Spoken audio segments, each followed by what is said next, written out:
How does it feel to be the best team in North America? Well, in just a few days' time, one of our 6 remaining teams will be able to tell us exactly that. We say goodbye to the group stage and we welcome in the high-stakes action of the playoffs. We welcome you inside our wonderful NAL studio here in Philadelphia as we dive into the playoff action. I'm Jonas Willinger. Alongside me, as always, are Foxe and Laxing. Guys, it is so good to be back with you. Playoff week upon us. 9 play days in, 45 matches down, a big super week, and now it's playoffs time. You feeling ready? I mean, I can't believe we're already here. I mean, in a blink of an eye, we're already here at the very end of it to decide who's going to be the best in North America. And honestly, I'm looking forward to all these games. Yeah, I'm so excited. I feel like I get the same excitement as when I was a player. Everything comes down to the playoffs. Yeah. You obviously want to put your best foot forward. So this is what all the teams have been waiting up for. And it's exciting that we're going to be able to see the best of the best. Well, the end of the super week where we left off was a tight race for that 6th place spot and some flip-flopping at the top of our standings as well. Big movement we saw towards the end there of that super week. At the top especially, Dark Zero, Shopify, some jostling for position, and Shopify ended up being the only remaining undefeated team. Wildcard just sneaking in to that 6th spot at the very end. Yeah, I mean, obviously Wildcard had a blowout performance in their super week, but all the teams that came to play, I mean, obviously the top was very top heavy. Those are the 2 teams that everyone's going to be looking at, hopefully going into playoffs, SR and DZ. As for the rest of the teams, I mean, looking at the point disparity to know that how close down to the wire it came all the way to the final day of the super week to decide that 6th spot. You look at the points now and you're like, yeah, that kind of shapes up. It makes sense. But getting there was such a process. Well, end of the group stage means the end of the Fantasy League. So for one last time, here is Jesse with our last Fantasy League update. Breaking news, the NAL Fantasy League results are in, and after 9 days of groups, one team stands above the rest and has earned the title of NAL Fantasy Champion. Before we get to that though, to the surprise of literally nobody, Laxing has locked down our last place spot. While Kobe did what he could as a top 20 player, there was no saving Laxing's team, whose over-reliance on team cruelty burnt him worse than a well-done steak. Above him was Intero, who thought that he hit it big with Kansan being a top 10 player in the league, but without a deep team to back him up, Intero couldn't break out of 5th. Foxe made up a lot of ground in previous weeks, but despite a top 5 performance from J90, a lackluster final week from his other 2 astronauts caused Fox to crash right back down to 4th place overall. Janiro had a strong team all season, and by drafting Rexon, the 3rd highest performer in the league, she earned herself a bronze medal all her own. Which brings us to the final 2.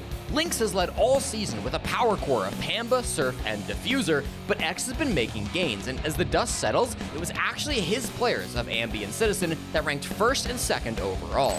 On the very last playday, X trailed by 60 points, but in his final game, Ambi broke the record for the most fantasy points in one match and earned just enough to vault X ahead of Lynx and make XR Troika the official NAL Fantasy Champion. That's all for Fantasy at this stage, but the playoffs are now upon us, so to catch all the Siege action, keep watching right here on the NAL.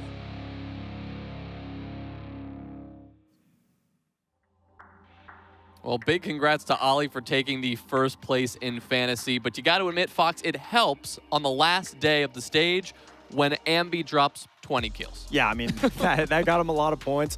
My spacemen did not do too hot, but I mean, I was on a flight. I think I did pretty good. I was on a flight when we were picking teams, so I got the scraps, and I looked at some of the teams, and I was like, how did we get here? And then I saw Lax's team, and it kind of made sense how so many great players were up for grabs. Last place? You're saying my team weren't 5 great players? Your team was some. It was something. Your team was something. Well, at the end of Fantasy, the end of our group stage, we now bring you the playoff picture, what this week is all about. The bracket, a double elimination best of 3 showdown, resulting in our grand final on Saturday. Of course, Shopify and Dark Zero, the 1 and 2 seeds, they are just sitting back and waiting, Lax, for the results of these quarterfinals. That has got to be a great place to begin, a nice little rest. Yeah, it's always nice to be comfortable, get a watch your opponents that you are going to be potentially playing, but at the same time, it can be a little bit of a double-edged sword because you're versing a team that comes straight off of a win versus you kind of just been sitting there. So it can be a little bit of best of both worlds in some situations, but we won't know until after today. Exactly. We start things out with M80 and OXG, a great place to begin as we dive into this one. A matchup between two teams who are positioned close to each other on the standings, 4th seed and the 5th seed, Fox. But what we don't see is maybe the 5-point disparity between them and the more one-sided results later in the stage. Yeah, and also what we don't see is it's a pride matchup for OXG. I mean, M80 absolutely showed them the last time they played, 7-0. So M80 couldn't be more confident going up against OXG. I'm sure they're really happy that they got them in the seeding as opposed to wildcard. Yeah, you mentioned it. M80 have the edge, Lax, because they are coming off, well, earlier in this stage, a 7-0 victory over OXG. Not something that we take lightly, especially because it was the only shutout that any team faced this entire stage long. Yeah, it was an insane performance from M80, especially on that attacking side with Skyscraper being one of the most defender-sided maps, just flawlessly having a 6-0 half and then ending it just with a simple win on their defensive side. But if you're M80, you're extremely comfortable with this situation, especially with SSG toppling over you, where you would have then had to go against Wildcard, you're now finding yourself against Oxygen. So again, speaking into confidence, speaking into just feeling more comfortable in this matchup, M80 has the upper hand in almost every single category that you can compare these teams side by side. Well, another category, especially more important as we get into best of 3 territory, is map pool. Of course, dominating OXG on Skyscraper, but when you look at their other matches, M80 really showcased a diverse map pool, especially when compared to OXG. Yeah, I mean, in comparison to all the leagues, I mean, they were coming into this already at 7 maps already being shown throughout the regular stage. And that's an interesting statistic here, because when you look at M80 versus Oxygen, Oxygen doesn't really have a whole lot. And that goes to say because Oxygen really hasn't found their fundamentals yet. They haven't found a core dynamic in what works with this roster. And for me, when you're looking at these two map pools and you're looking at a best of 3 scenario, and being a former player, you want to be able to exploit Oxygen, especially in the map veto, which you easily can in a best of 3 series where best of 1s it doesn't allow you. So again, when you're comparing every statistic side by side versus M80 to Oxygen, M80 really is just above in those standings, far than what Oxygen currently are. Yeah, and when we look at some players specifically, I mean, we've been keeping an eye on a lot of these guys all stage long. Standout player number 1, right? Diffuser at the top of this team, day in and day out, putting up the numbers that this team needs. I mean, I love that you say day in and day out, because ever since he even joined the Tier 1 league, ever since he joined that Beast Coast roster, he's been nothing but a menace in these servers. He has not let his foot off the gas. We've talked about Diffuser time and time again for being a rookie to where he is. I don't even want to call him a rookie at this point with the performance that he puts up. Now, if there's ever a time to not let your foot off the gas, it's definitely going to be in playoffs. But we've seen him time and time again, whether it's been LAN, whether it's been in the regular stage, he has been a top performer and a consistent performer. And if I'm not mistaken, I believe he's top 5 in the NAL currently, so we maybe see him boost all the way up to top 1, just depending where they end up throughout these playoffs. That's a great spot to be, and as we've talked about, in good company with the players on DZ and Shopify. Great spot. On the other hand, we look at someone like Kino, who we've highlighted a few times throughout this stage as someone who hasn't necessarily had the best showing. Yeah, again, I mean, Fox has highlighted this pretty heavily. You know, this definitely is not Kino's year or stage, so to speak. He definitely hasn't had the performance that we're typically used to seeing him. I believe Fox made the analogy, you know, somewhere he needs to be on that shield. He needs to be playing Blitz Monty. It's weird that we aren't seeing him on those roles and not be successful, whereas before he was on those roles, still not finding success. But it's a matter of, you know, if you're a player not finding success, sure, you can write it off in a best of 1 where you just can't be able to go from one game to the next. Now you're in a best of 3 series. So if there is ever a time to come alive and be the player that you can be, it is 100% going to be showcased in a best of 3 series, because you actually have one game to the next to right your wrongs or to continue a solid performance. So again, for Diffuser to continue to be showing up, having a phenomenal performance, but for Kino to be stepping up on all sides. Yeah, I mean, last year Kino was arguably his best year, one of the most improved players, and so now he's been thrown into the lines then, so to say, with having to pick up so many unique roles. I mean, we saw Sense being his most played operator, so if we can just see him fall back to rely on those gun skill that we saw him do last year and find success, he easily can bounce back.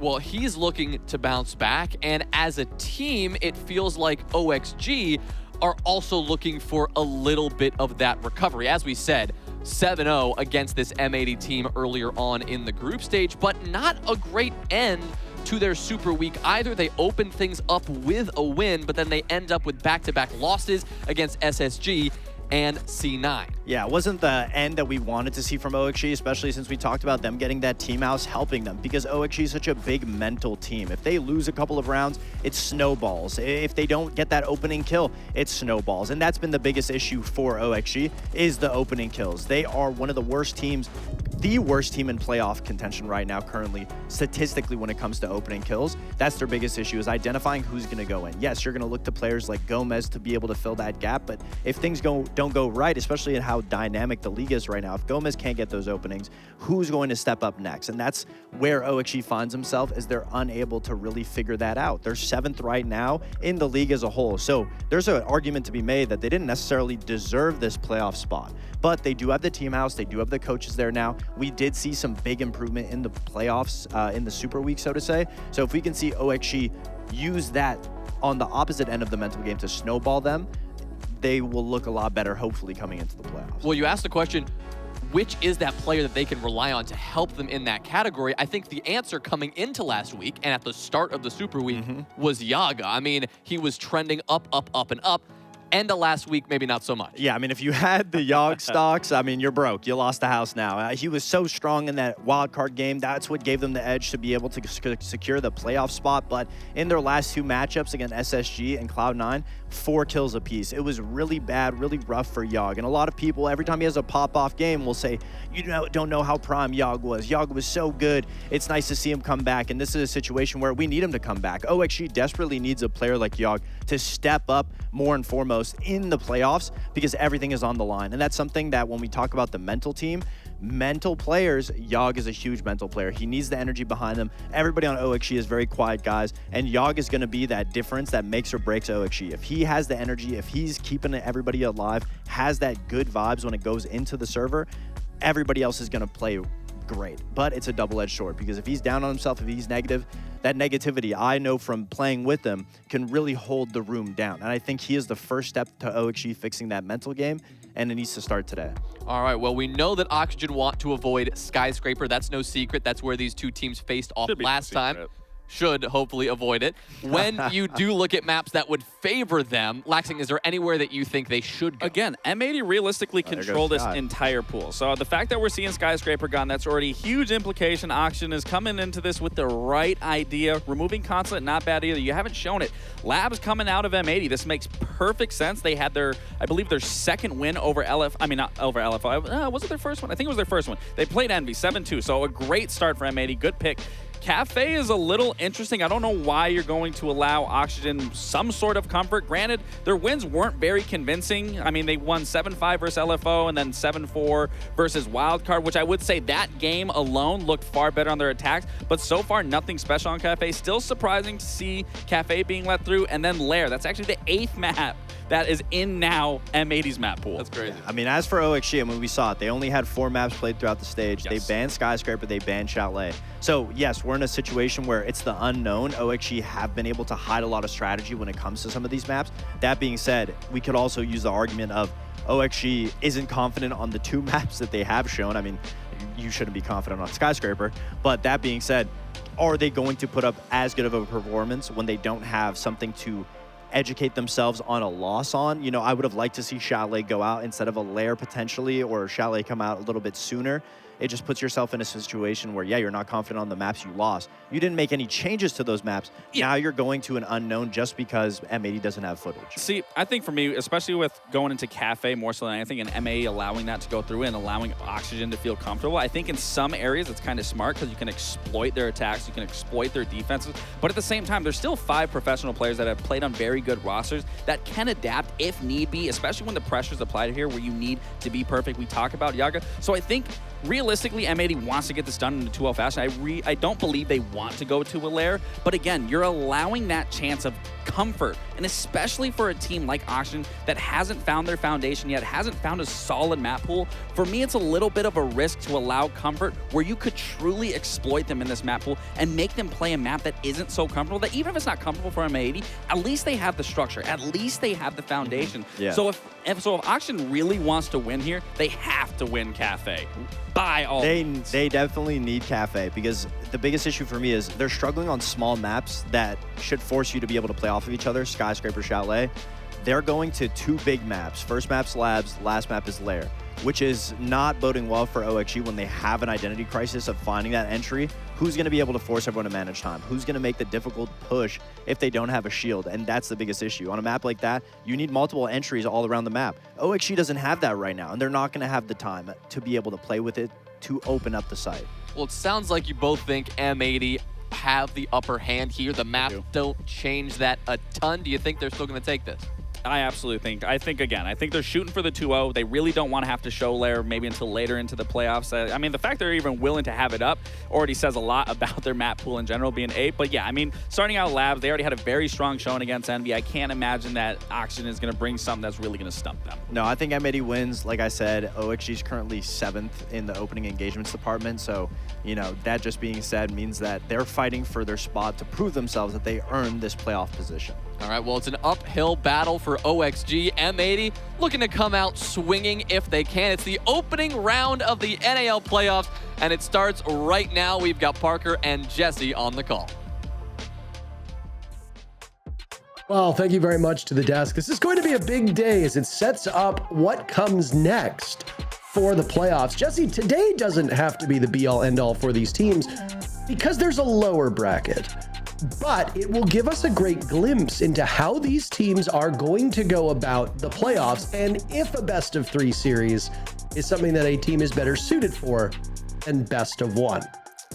Yeah, you're absolutely right, Parker. I mean, previously in NAL seasons, we have had lower brackets, but generally the first round hasn't sent a team there. In the past, it's been if you lose this first opening round, you are done. You're going straight to that 5th, 6th decider. No longer is that the case, but it doesn't mean it's not important. Everybody wants to keep that second life in playoffs. It is so valuable. It's going to be easier to get your wins here in the first round than it is later down the line when you are going to be struggling against those top teams, Shopify and Dark Zero 1 and 2, looming for the winner of this matchup. So it's going to be a tough one. Both teams hoping to get a W. I think expectations are set correctly. You know, M80 have looked like a strong team so far this stage. They've been very good on the attack. They've been really good with their map pool. The one thing that they mentioned was maybe a bit of their weak spot was the defense. That's going to be something to watch out for this game. If OXG have an opening, if OXG are going to have a way through to this game, it's going to have to be exploiting M80's struggles on the defensive side. Absolutely. One thing that these teams have in common is we're still waiting to get into the actual matchup is that both of these teams will face off against Shopify Rebellion, or rather one of these two teams will face off against Shopify Rebellion. But the one thing all three of those teams have in common is they all have some shade of greenish yellow in their jerseys and in their branding. So we've kind of got this color heat sink on one side of the equation where it's like M80 is like that highlighter yellowish green. OXG is green. Shopify Rebellion has that yellowish green in it as well. The other game that we're going to see later today that will be going on, depending on how long it takes for this bout to wrap up, will be Space Station versus Wildcard. One thing that is a little interesting to me, though, Jesse, is that OXG are 5th. They're dead smack in the middle of the NA League, and yet they have a losing record. 4 wins in regulation, 5 losses in regulation. It really does go to show just how top-heavy this league has been. 6 wins for Space Station in 3rd place, Dark Zero at 7, Shopify Rebellion at 9 wins in 1st overall. So there's not much we can glean from the way that these teams finished in the standings, but their head-to-head matchup is what we will largely be going off of. Operator bans are in your favorite part of the entire day. It's just about to end. It is, Parker, and I hope you didn't want to see shields today because we've got 3 of the 4 shields immediately banned out. Blitz will be the only one remaining, and I guess Fuse as well if we end up seeing him with the Fuse shield. But Clash, Montaigne, and Blackbeard all taken off the board. Interestingly, though, Kaid slips through. By far the most commonly banned operator on Nighthaven Labs is, of course, the Moroccan with the Electro Claws. So to see him slip through the operator bans is a little bit surprising. OXG either didn't notice or don't care because they're still bringing Forest on the Bandit. Often you'll see both those operators banned together, the Bandit plus the Kaid. But if you're only going to ban one, sometimes it makes more sense just to take other threats off the board instead. Of course, Oxygen feeling that those shields are going to be a bigger problem. M80 feeling like the Mira and the Clash are going to be bigger issues instead. So fair enough. We're going to see all of the electricity operators remain, at least for the first quarter. We'll see if that changes after round 3. But as far as the other operators go, nothing too surprising. All very common bans.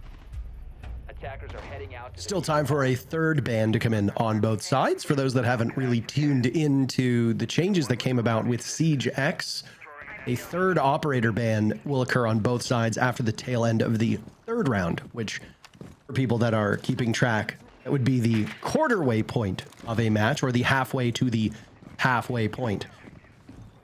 Additionally, with Siege X, if you are tuning in just for the playoffs, which I don't think is uncommon, some maps have received a graphics update and various destructible ingredients. This is not one of those. Gavin somehow outfoxing Forest, as this is a trick as old as time. Maving open kill holes into that IT wall and then having somebody watch. I know Forest was likely getting the call to action to try to bandit trick, but I am a bit confused by that one, Jesse. Yeah, it takes about 60 seconds for Gavin to match his kill count from the last game. Played A9, he managed just a single frag in their game against Shopify Rebellion, so already off to a much stronger pace coming out from Gaveni. He's one of their players that they do rely on, a very deadly entry player, so if he is hot, that makes a world of difference for M80. I once again say it, their attacks have been so good so far this stage. Best attacking win rate in the North America League at 60%. Most teams struggle on attack, so 60% is extremely high. We'll see Gunner trying to hunt down this Raptors player. Can retreat back into site if they want to. They've got that late reinforcement, although it's already been used at this point over towards Connector. So they're going to have to leave the wall soft. There is a player in the other site, but not going to be able to walk on through. They've gotten good space on the side of M80 now. IT, of course, opened up. Raptors control as well. Plenty of places to push from. OXG need to find some kind of a response. I think people kind of lose the plot on the percentages that we talk about. You know, like if a map is 55 to 45% in one side, or if it's 60 to 40%, that 5% makes a massive difference. And I'm not just talking about map stats, I'm talking operator stats, KPR, etc. Final minute of this round now, and Oxygen's been battling from behind after surrendering control of that IT wall, so Gomez will have to take a more forward approach on Rafters. He's on a collision course with Kino, as Kino's trying to isolate him. Hot and Cold will presumably come to the rescue. He's a bit too slow to the punch. Yaga and Diffuser both in the ground, so neither team really gaining much from this first bit of the bout. Now it's Gomez, panics, backed up, boxed into this bomb site. Only 30 seconds left. OXG down by 1. They'll lose Grixer. Gavin picks up his second kill of the round. Gomez, though, eliminating Hot and Cold, still in a powerful position, but Gavin picks up a third before he's buried, and it's all up to Adam, now hunted down by Gunner's death mark. Kino and Gunner, last two alive. Neither hold that case. Kino will have to pick it right back up, and they're in a standoff. Adam's 2 kills now, patrolling over towards Aqua. He's got the read on the Deimos, but they're giving him nothing. Tries to bait out, swings over, gets Kino, and he gets them both. Gunner falls as well, and Adam will get a quad kill to save the round for OXG. All right, we thought it was looking too easy for M80. Massive man advantage. They had the Rafters, they had IT, but it doesn't matter with Adam in the most prime position over by Aqua Stairs. Geez, what a good round to start things off. Adam has had a bit of a rocky start so far this stage. He's currently sitting with a 0.91 KDR. He has never in his career gone negative through an NAL stage. The closest was stage 1 last year when he went 63 and 63 dead even. So this will help boost him closer to even to get back on that stat line. Really nicely done by him. It was odd not to see M80 take any pressure over towards Fish, any pressure towards Aqua. I saw Hot and Cold was going that direction for a moment. He had some presence over there, but chose to just push Rafters instead. Made it a bit of a linear take. They had players down below that didn't seem to get too much value either. So really just weren't able to apply that back pressure to the position Adam was in, just inside of the Fish Hall. So really smart play by Adam to be able to take that out. And after a big 4K, he says, why don't I play the worst defender in the game? And he hops on Thunderbird, Parker. That's an intriguing one. An operator that we basically never see, Jesse. Yeah, I'm quite certain it's never been played in the North America League this season. It has in the past. I remember there was actually a Thunderbird strat, I want to say from SI, on the top floor on this map. So not the same. When you roll over by Aqua, right? Yeah. Well, and they had like stuff set up over by Connector too. Oh my, Gomez gets Kino as the M80 bursts through that window. Gavin trades him right back. Not an ideal start for either of these teams. You lose Kino, who had huge impact in round number 1, as the Mav maybe a little bit less impact here other than getting those hatches open, which is quite important. As you see on the top right left of your screen, M80 has no backup for hard breach. Oh my goodness. Wow. The jump out from Yaga takes down Gavin, traded right back though, and OXG are desperate to get under the skin of M80. It seems to be working. Yeah, that's a really nice little entry play. Obviously, you lose a couple of key players on M80. A lot of that soft breach, the hard breach as well. You could tell with this op lineup, M80 wanted to go fast, and they did go fast. But now they can slow things down a little bit. 3v3, most defenders are still down in the basement. Adam is roaming over towards warehouse. He's not really near the other defenders, and he will just rotate back to site as I say that. So gonna make it back to play that 3v3. Looks for the side of M80 that they do want to go for an EXO push. They've got Hot and Cold coming in here. He's probably going to go for a plant just inside the assembly door. That's where we often see a shield plant go down. Very likely that we could see that play coming out with some cover on the main wall too if any breach ended up happening, but I don't think Kino got that, so it's going to be difficult to cover this plant once they eventually go for it. There goes a smoke just to isolate these players and give some cover to Hot and Cold as he looks to walk in, giving himself a good vantage point, or at least a better one. He took some damage in the process. These 3 remaining players from OXG now far enough back that they can greet M80's advance.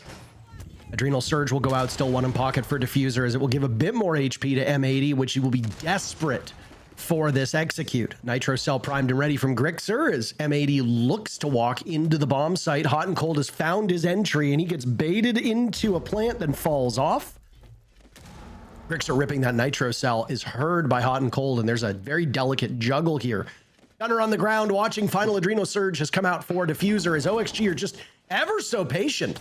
Gunner taking some damage from above, out-dueled by Adam, who's having a sensational start to this game. That's the Nitro Cell cut off by Hot and Cold, but he's the only one left, and with 10 seconds to go, he needs to take matters into his own hands.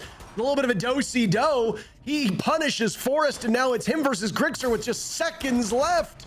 Hot and Cold can't get it done, and for the second round in a row, OXG steals it right as the timer hits 0. Grixer might be one of the smartest players in the North America League. You saw how he was using the sound of the C4 rip to waste so much time off that clock. Constantly would rip the C4, put it away. Rip the C4, put it away. It made Hot and Cold's job a nightmare because he never knew if he was safe to plant or if he was going to get blown sky high the second he committed to planting that diffuser. He heard it, but there was nothing he could do about it. He had that coverage, so he maybe could have relied on one of his teammates shooting that Nitro the second it came out. He had a player in EXO, he had a player up above. But at some point in that round, OXG just decided to get aggressive. They started swinging. They made some big moves to grab that man count back, and Hot and Cold nearly makes it happen. He's an excellent shield player. I love his target prioritization in the 1v2. You saw that he went in, flashed Grixer, moved back over to EXO to kill the other player, and then moved back to a 1v1 with Grixer. He made sure that he never took a 1v2 engagement, was able to separate those players. Really good play by Hot and Cold. Just not enough, though. Grixer is too good in that one. 5 seconds left.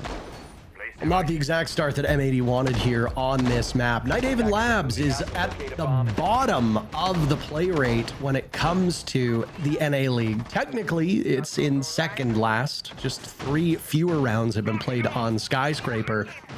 Nighthaven Labs does swing in favor of the attackers at the moment. It does have a small sample size, so who knows what it would look like if it had, say, you know, 30, 40 more rounds played on it, like a map like Lair or Consulate. But just right now, based on these numbers, M80 are running behind where they should be on Nighthaven Labs. And one of the little quirks of this map, and we say it whenever we cast it, is that for a long period of time, it was one of the only balanced maps in the map pool. It sat very close to 50-50 for a variety of events and leagues.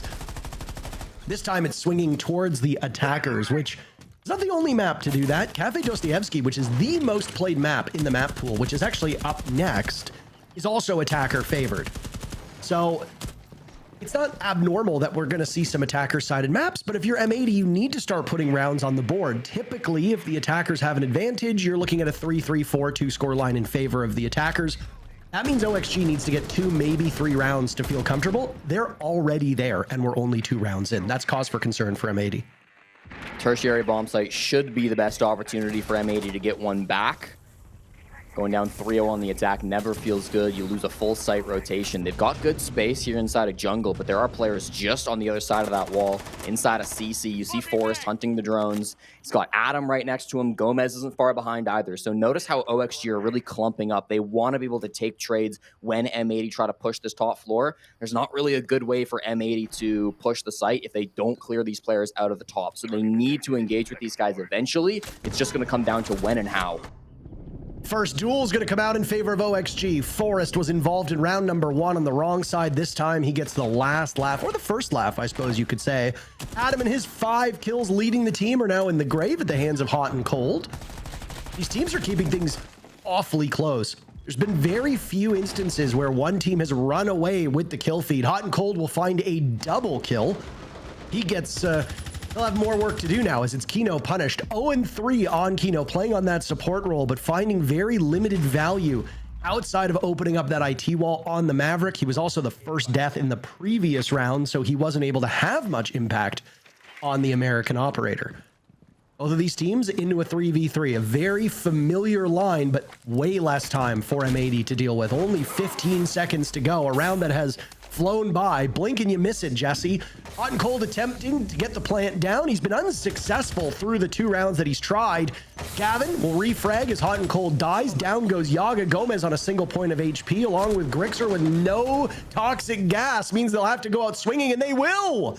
OXG battling the time and foes, and it's a 3-0 start.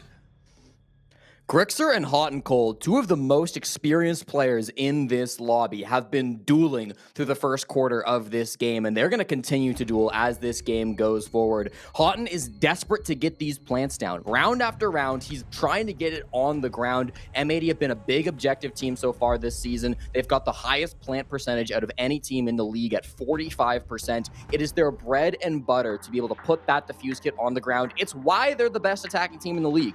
And Grixer knows this. That's why he's been playing Smoke so consistently. He's been playing Mute. He's bringing so much plant denial. You saw it in that previous round. Hot and Cold goes for the plants. There's like 10 seconds remaining. Still 2 toxic babes in the pocket of Grixer. He didn't waste those. He didn't use those early. He has been doing a great job of keeping an eye on the clock, understanding his own utility, understanding where the plant wants to go down and how he's going to position himself to best prevent that. I think Grixer's been playing an excellent game. You've got to give credit to those roamers as well for wasting so much time on the top floor. But this little micro game between Hot and Cold and Grixer, can Houghton get the plant down? Can Grixer stop him? Has been really fun to watch in the first quarter.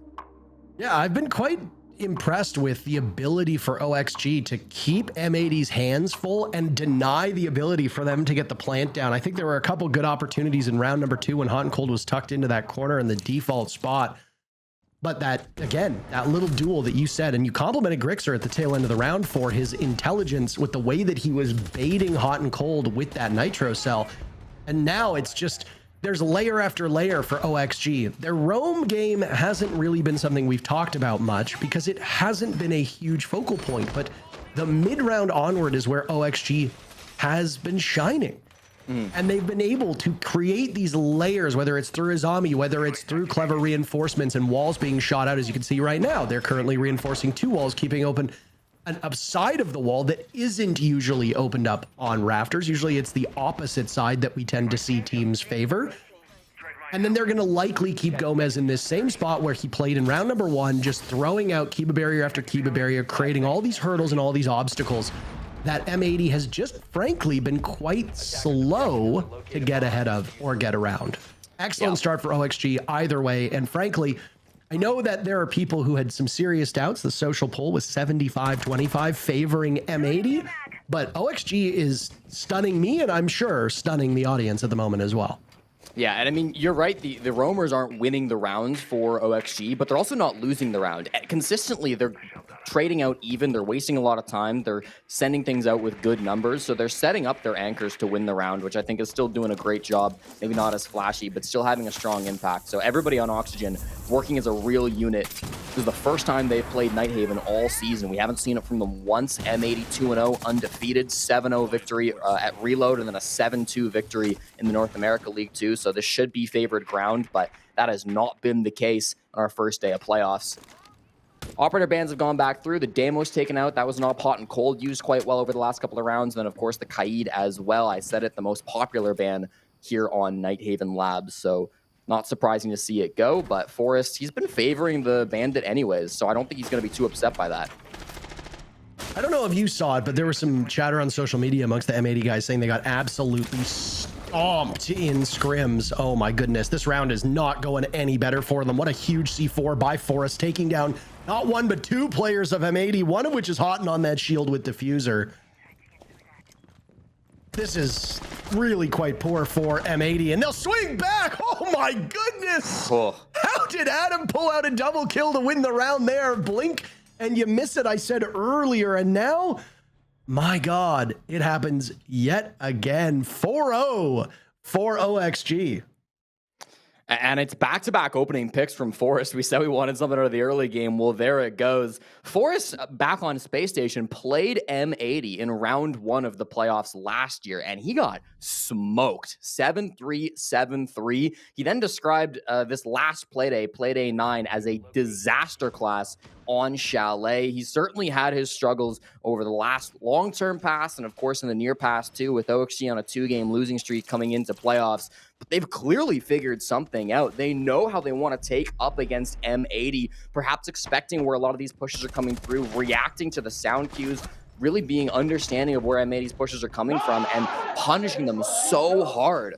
This is really impressive stuff coming out from OXG. A lot of people had this team as getting swept by M80 in a 2-0 clean sweep, especially to be doing it on defense against the best attacking team in the league is really an incredible sight. 5 seconds to Yeah, I'm godsmacked. This is a real punishing beginning for OXG. A team like M80 needs to keep their head level and stay cool. I mean, one thing I'm sure that's living in the back of a lot of these players' minds is, well, we've still got at least another opportunity. You don't get into the top 5 of a region. You don't become major champions, as 4 of the 5 players on M80 are, by saying, we'll get them next time. I understand that the M80 guys are almost always cool as cucumbers. Very rarely do they look tilted. Very rarely do they seem to rage. These are guys that seem to be quite comfortable with who they are and where they are in the game at all times, which is great, and that's the hallmark of a good team. But there's got to be some frustration and concern here with the scoreline at this current point in time, and there's got to be some bitterness about the fact that they might have to battle through this lower bracket if things don't turn around, either here on Nighthaven or on Cafe as map number 2. Kino looking to get off the donut on another one of Siege's most rare operators, the Zero. He loves the Zero on this site. He played the operator on this site against Envy as well earlier in the season, so it's not a new pick for Kino. Still doesn't make it any more common throughout the league. They've got roamers to deal with. It's Gomez and Adam top 4, with Gomez already trying to contest hot and cold, entering through the fish stairs. He has made it all the way back down. Adam has joined him too. So again, it's not like the roamers are winning the game for OXG, but they're wasting a good amount of time. They're not losing man advantage, which is really key. And yeah, they're giving up positioning, but again, with the clock, it doesn't really matter. They're setting up their late round players to have big moments and to be able to clutch things out. Gomez and Grixer are still roaming on this top floor. Gomez retreats back, and Grixer just in lounge, not too out of the open either. So should be a safe 5v5 execute kind of late into this round. These rounds have been usually quite quick with first bloods being drawn. This one, not the case. 1 minute to go, and Hot and Cold is menacingly in a strong position. He's been down by a nitro cell, tossed out by Forrest, who might look to collect. He's going to bait Hot and Cold and get very aggressive. If there's a player that just has the courage to do that, it's got to be Forrest. Terrible start in round number 1, Jesse, but he's really recovered now with 5 kills.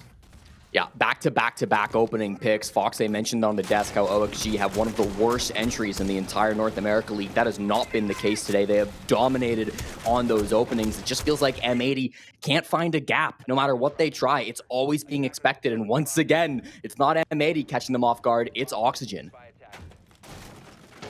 Now it's Adam, who's been simply sensational up to this point. He sees the buck of Gunner, and he just needs to be real patient about that. Does he know if there's more up there? Gunner seems to be aware of it, but what a shot by Adam. Swiftly removing Gunner from the server and his head from his body in the same time. Gavin, a flurry of kills, 2 on his end. Diffuser with 1 as well. Leaves OXG on their back foot. With the diffuser down, things are not looking good for OXG, but as I say that, Yaga gets 1, immediately answered back by Gavin. And it's up to Grixer to clutch this one out. Only a single death through 4 active rounds, and we'll add 2 to the tally as M80 finally get on the board. It's been just the G's today, Parker. It's been Grixer, it's been Gavin. Gunner's been good too, but really some big moments. Gavin, of course, the big player in that round. Once again, just a single kill in the previous matchup on Playday number 9, but battling back here in the playoffs, making sure that he shut down those roamers. Yes, there was a flank coming up from Adam and from Yaga, and they got an important kill. They killed the buck. That's a big player to take down, but Gavin was there for the answer. M80, maybe they didn't expect that flank to come up the vending stairs, but they were certainly responding well to it. It is weird to push like that if you're Oxygen. If you're in a 5v4, you already have advantage. Most teams are not going to expect you to push because you can just sit with man advantage in the site. Instead, they went for that flank, and M80, again, I'm not sure they were ready for it, but once they realized what was happening, they capitalized on it. They realized there's not that many players in sight. We can go for the plant. We've got good coverage if we just get inside from Animus. That's exactly what they did, accomplished that really well. Wasn't the cleanest round of all time. There were mistakes in that round, but they've at least got their first on the board. I mean, this should be the inverse, right? It should be 4-1 for the attackers here at this point in time. At absolute worst, it should be 3-2 for the attackers right now, with obviously this last round being a huge determining factor as to what we see when these sides will be flipped. But yeah, I mean, words fail me at the moment for M80. Gavin with 9 kills. Kino with 0, Gunner with 1. Gunner with 1 kill is far more notable than Kino with 0. Again, these support players that we see are not tasked with getting kills most of the time. So if Kino is held off the score sheet, but the other 4 players frag well, that's really all you can ask for. I mean, the team in first place, Shopify, has, in terms of fragging, a player who is among the lowest, if not the lowest, in the NA League in Canadian. You've got the same on DZ. Nafe is not the person who should be getting kills on that team, and they are both 1 and 2 in the standings. So it's okay that Kino is not picking up kills hand over fist. The bigger issues are Diffuser with 3 and Gunner with 1. Those are the problems. Yeah, Gunner's been inconsistent all season. He was negative or even through the first 5 games. He woke up in the back half, was positive for the last 4 through regular season. So it seemed like he had finally woken up this season, but 1 and 5 does not paint a great picture. On the Nook trying to make something happening. He's just over by front door. Lots of times you see Nook enter through the basement, maybe try to sneak up through the cargo stairs or something, but instead he's going to be lurking over towards kitchen, staring at this part of the map. Could find an opening. There's nobody directly over there. Maybe Grixer would be the closest, just inside of lounge at the moment, but still quite a ways away. Bomb site is still storage and control, so they've got quite a ways to go. Top floor has not really been touched. They've opened some doorways, but they haven't been able to pressure Gomez out with these Kibas. He's in such a strong spot. Grixer manages to survive that, or Gomez rather manages to survive that. I was foiled by the player cams, as there goes Kino to break that donut and finally get on the board with a little bit of a helping hand from Hot and Cold, who picks up an assist in the process. A very swift way to open up a part of the map that has caused some real aggravation for M80 to this point. And with just under a minute to go, they've still got time to take this advantage, walk that diffuser in, and win their second round. What's the response from Auction? Do they care? Do they going to make a move? Looks like Forrest won't be as he goes down as well. That's going to prompt even more panic on the side of OXG, even more movement. This layer that we talked about from OXG in the past is failing them. Adam just wanted to make sure Gunner was dead as he finds yet another. Adam has been incredible. I mean, what more really can we say about him and Gavin, as these two are just battles of the Titans at the moment. Gavin still with 9 kills, still alive. Adam with 10, still alive as well. Yaga to support on the side of OXG. Kino with Diffuser will be vulnerable, and there's very little time left, Jesse. Only 5 seconds for Kino to find a window. Gavin is dropped, and Kino's all by his lonesome. Longtime teammate of Yaga's, but it will be Adam to stab the knife in the back of M80 and go up 5-1 as defenders on Nighthaven Labs. A real puzzling beginning for M80, and one that shouldn't inspire much confidence. OXG's newest pickup from Ontario, California, making sure he knows exactly why he was picked up. Huge plays at the first half of M80. Again, hasn't been a strong season from Adam. It's been his weakest stage so far in his pro career. He has yet to be negative even once in a North America regular season. But now, when it matters the most, stepping up in playoffs, when you know you've got to get these W's to make it to top 4. I mean, this has been a fantastic showing to come out from Adam, the entry player on OXG. They'll move to attack, and once again, sometimes when you look at teams that have struggled through the season, they move to attack and you think, okay, this is where it could get tricky. This is where it could get difficult. M80 have really not found success on defense. Defense has been the Achilles heel of M80 all season long. They have less than a 50% win rate on Siege's strongest side.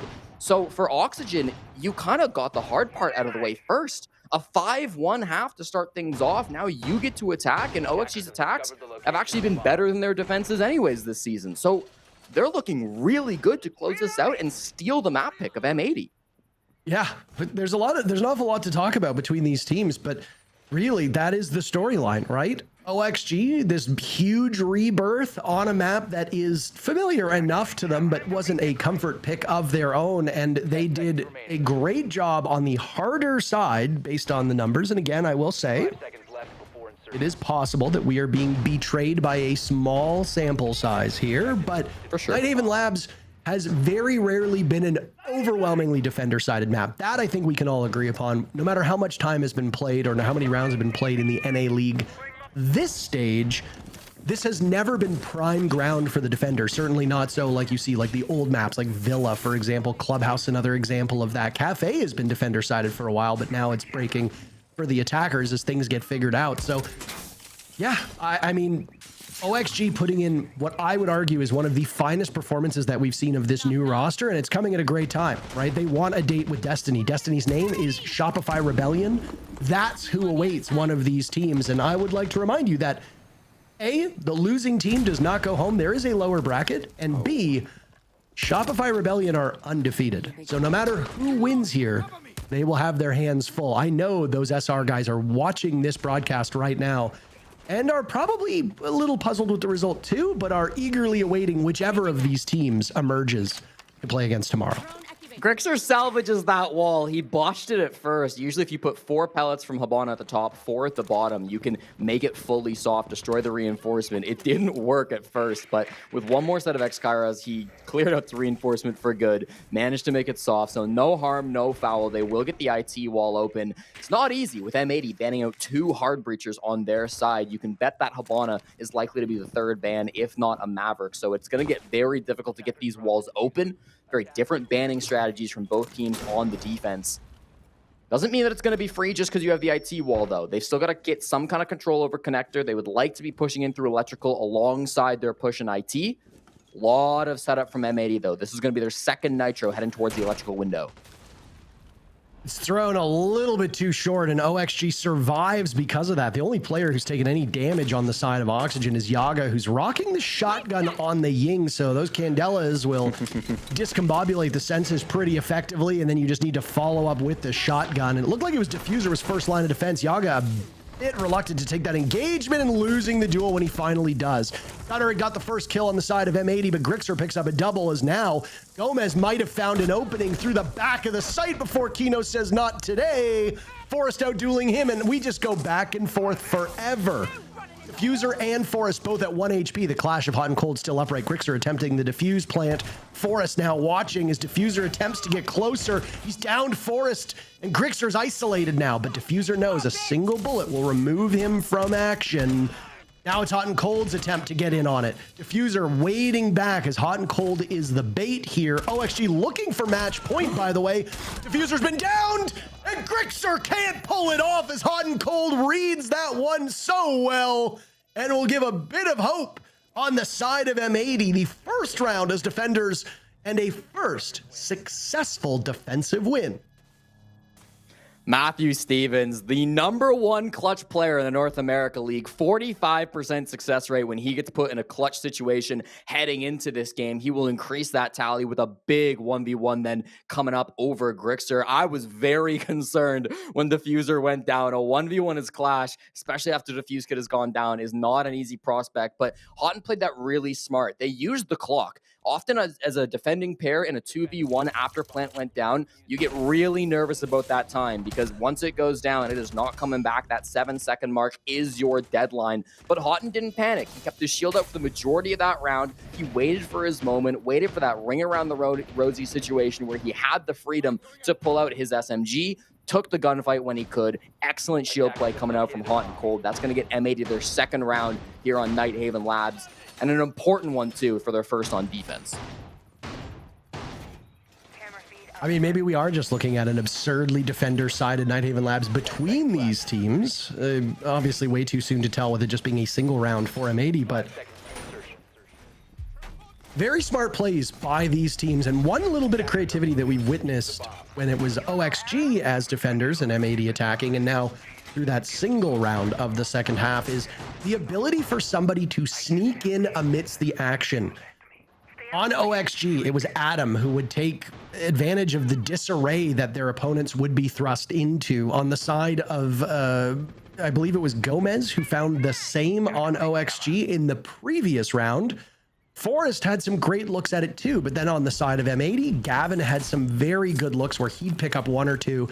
And really, on the side of M80, it's really just been Gavin. The rest of M80 still struggling to get on the board. Gunner, Kino, and Hot and Cold all below 500 at the moment in terms of kills and deaths. Diffuser is perfectly even. And I mean, the scoreline should be that way. When you only have 2 rounds to your name and OXG has been blowing you out in a couple of your losses, your stats aren't going to be particularly great. But if M80 can show a bit more ingenuity, as we saw in the previous round, this game can tighten up very quickly. Speaking of very quickly, this is going to be a push on in, and M80 defanging OXG right away. Gunner and Diffuser down for the count, and Nitrocell had gone off to do some serious damage. Forrest taken out by Hot and Cold. The shield only works one way, and it's a slap in the back. OXG reduced to just 2 players with 1 minute and 40 seconds left, and it's a mystery as to how they're going to get out of this in a positive direction. It will continue to go from bad to worse as Adam is the only one left after we saw Grixer trade 1 out, and now the 4 remaining players of M80 with their gadgetry still upright, Valk cams still up, default cams up, goo mines spread around. Hard pressed to imagine that Houghton, or rather Adam in this instance, will be able to survive. He'll hit one of those goo mines, taking out one of those cams, and okay. Not really sure what's going on there.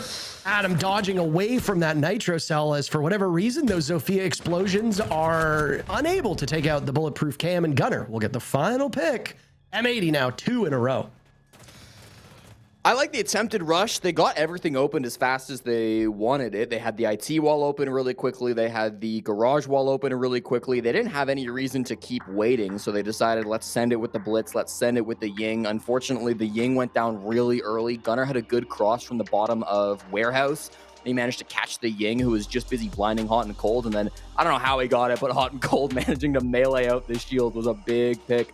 Fully blind, maybe, but didn't seem to matter at all. They would just sneak up behind and got that backstab. So good denial of the rush. That's another defensive win for M80, and it does prompt attack timeout from OXG. They'll get a chance to talk, of course, with Redeemer, head coach of Oxygen, here inside their team house.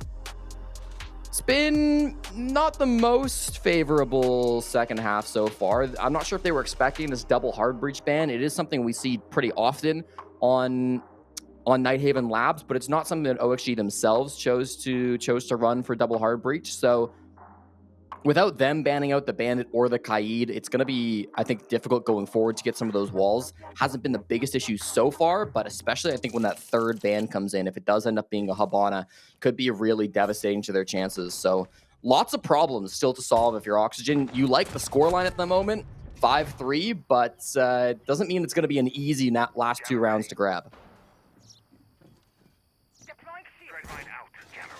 I always see when it's like, okay, we're 6 minutes away from a victory. Huge.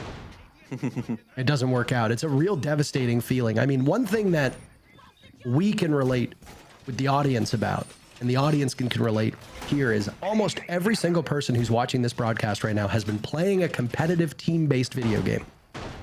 Could be Rainbow Six, could be Call of Duty, could be PUBG, could be Counter-Strike, doesn't really matter. Any of those games that rely on your teammates.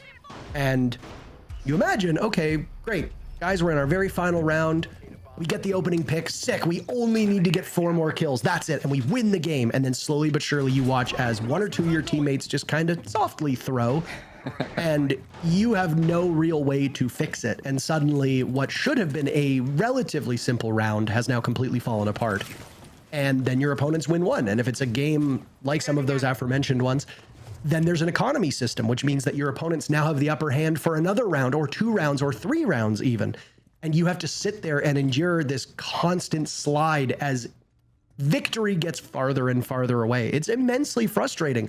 And pros are not immune to that same, mental issue and mental weakening that regular players have. Yeah, the pros obviously are better at it, but we've seen full-on crash outs on stage before on certain teams. I don't think either of these teams are going to be experiencing that, but OXG calling their timeout as early as they did, something suggests to me that mental's not really there for the team at this moment, and they need to fix it, and that's exactly why Redeemer would talk to them.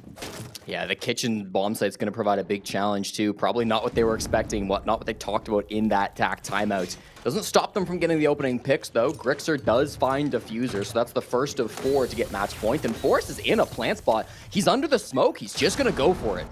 Yeah, well, there's a Nitro Cell to stop him, and M80 comes alive. 3 very quick kills. Grixer is the only one on the scoreboard at the moment, and oh boy, things are going to be real tough from here on out. In a 1v3, fighting Shadows upstairs. He's got a logic bomb, so it will buy him about 5 to 10 seconds worth of time, but he's not expecting Hot and Cold on the ground to punish him. I don't even think that first phone call had rang at that point, and M80 now streaking themselves. And this gap between the teams has closed, Jesse, in a heartbeat. 1 round separating these 2 squads after OXG put on a clinic, going up 5-1 in the first half. Kitchen Cafeteria, the only bomb site that M80 have never shown since joining this organization and becoming a 5-man core. Again, they've played Nighthaven Labs quite a few times. They beat PSG Talon back at Reload. They beat Envy earlier in the season. They've played plenty of Top Floor, Storage, Tank Assembly. They've never played that Kitchen Cafeteria bomb site. So right after attack timeout, why not bring something that M80 will not be expecting, something that the coach has no VODs on, can't say anything about. That was really good timing to bring out a pocket pick like that. And then they get another set of bans to change things up once again. And M80 choose to take out the Ying this time around. They won't be taking out the Habana like I theorized, which I think is also a strong ban. Ying has been one of the strongest operators on Nighthaven Labs, especially when you're pushing that storage bomb site, when you're trying to get in, and we saw how deadly that can be, even if Yaga didn't find success with it earlier in this game. Still, I think a smart operator to take off the board. OXG not struggling too much with the hard breach so far. They choose not to remove a Kaid or a Bandit. They go for the Mira instead. Another one of those power operators that you like to see being taken out. And with it still on the board, Diffuser, happy to play the Kaid, was hiding through the entire prep phase so that he did not get spotted on a drone, and now is going to be placing some cheeky Electro Claws. If your goal is to open this with pocket EMPs, which it doesn't look like it is for OXG, that could be a huge problem. They will have the Maverick, so I don't think they'll end up struggling with it, but even if they want to get a Twitch drone in, getting those claws is going to be really, really awkward. You talked about Kaid in the first half, and you were surprised he wasn't banned, and, well, he's going to continue to rear his Moroccan head. I was trying to come out with a, like, if this Electric Claw's rockin', don't come a knockin', but I've yet to be able to find a way to put it in. And then I was like, well, Moroccan is also a pun, and we'll have to workshop it. Hey, tier 2 casters, if you're listening to this, or my fellow tier 1 casters, if you want to take the ball and run with it, please do so. You don't need to give me any credit whatsoever. This can be a team effort as we witness a team game unfold in front of our eyes. More mavericking now being done on that IT wall. Very commonplace. We saw it all throughout the first half in the hands of Kino. Now it'll be Grixer tackling that same operator. Big difference, though, as Hot and Cold held the diffuser while Kino opened things up. Grixer's got the diffuser, while the rest of OXG will watch. Not that I think that's a puzzling decision, but you don't always take Grixer as the player on the side of OXG as somebody who can get that objective down, especially with the way Grixer's been having high impact in a lot of tough rounds. Halfway point of round number 10, OXG looking to extend their lead as they've been doing for the last couple rounds. They have failed at every attempt, and with it, M80 has almost clawed back. I like this round so far from Oxygen, though. They've got really good space. They've got meeting hall control. They've clearly got some players over by Rafters. Looks like they might want to apply some pressure to Fish, too, although now Forest is moving away from that, so yet to really be seen. If they can get solid control of Electrical, that's this room they're just trying to spam into at the moment. They can dodge these Nitros. I don't hate their positioning one bit. Got some good plant spots if they can get in behind the pillar. They've also, again, got some pressure over on the other side of the map towards Rafters, too, so a lot of things are open. They don't have any picks, though, and a 5v5 last 45-second execute could get messy. A quick vault in, but a lost opportunity for Gomez, who had a strong start to this match, but has fallen a bit by the wayside. Both teams will lose one in the ensuing fight. Gunner picking up a second kill now as OXG are struggling really hard. A desperate attempt by Grixer. He's got a missed opportunity. He's down diffuser. He'll need to secure. He's being shot at from both sides. Kino and Hot and Cold are all that's left for M80 at this point. Grixer, by the way, breaking double digits with this round, and he'll shoot some into the shield. Yaga, big moment is now. He'll need to take on Hotton and do so. M80 has been building quite the streak, but OXG will slam the door in their face and move to match point. It's been a long time since OXG got on the board, but finally they're able to do it. They've got limited opportunity to put this one away in regulation. Parker, there was 6 seconds. There was 6 seconds. It was a 1v1 and Hot and Cold was sitting behind a clash shield. He could have swung at any moment. I think he had to swing at some point, but it was going to be tough for Yaga to sprint all the way right up next to him. That is a tough one to lose if you're M80. That felt so good as things started to devolve into chaos. Credit to Yaga, did not flinch in the dying moments up against his former team. That was really well played, playing on the Grim. These last 2 shots had to be perfect, and they were. Not an easy round to take, but they get it done. That's going to be match point for Oxygen. A heartbreaking result for M80, especially with them coming back as well as they have. We've talked to teams in private in the past and asked them, frankly, what would you rather go through? Would you rather get absolutely smoked, or would you rather lose a nail biter? And most players tell you, I'd rather get smoked and move on to the next map. Because if you lose 7-1, 7-2, if you're M80, that's fine, whatever. You know what? They just got the better of you. Just mentally reset. Cafe's up next. You have to obviously do better there. That's the end of the road. But the frustration levels and the heartbreak that comes in from you putting together a run that we've seen M80 now put together through the second half, getting as close as they can possibly get. That would obviously be one more round statistically for them to get that close.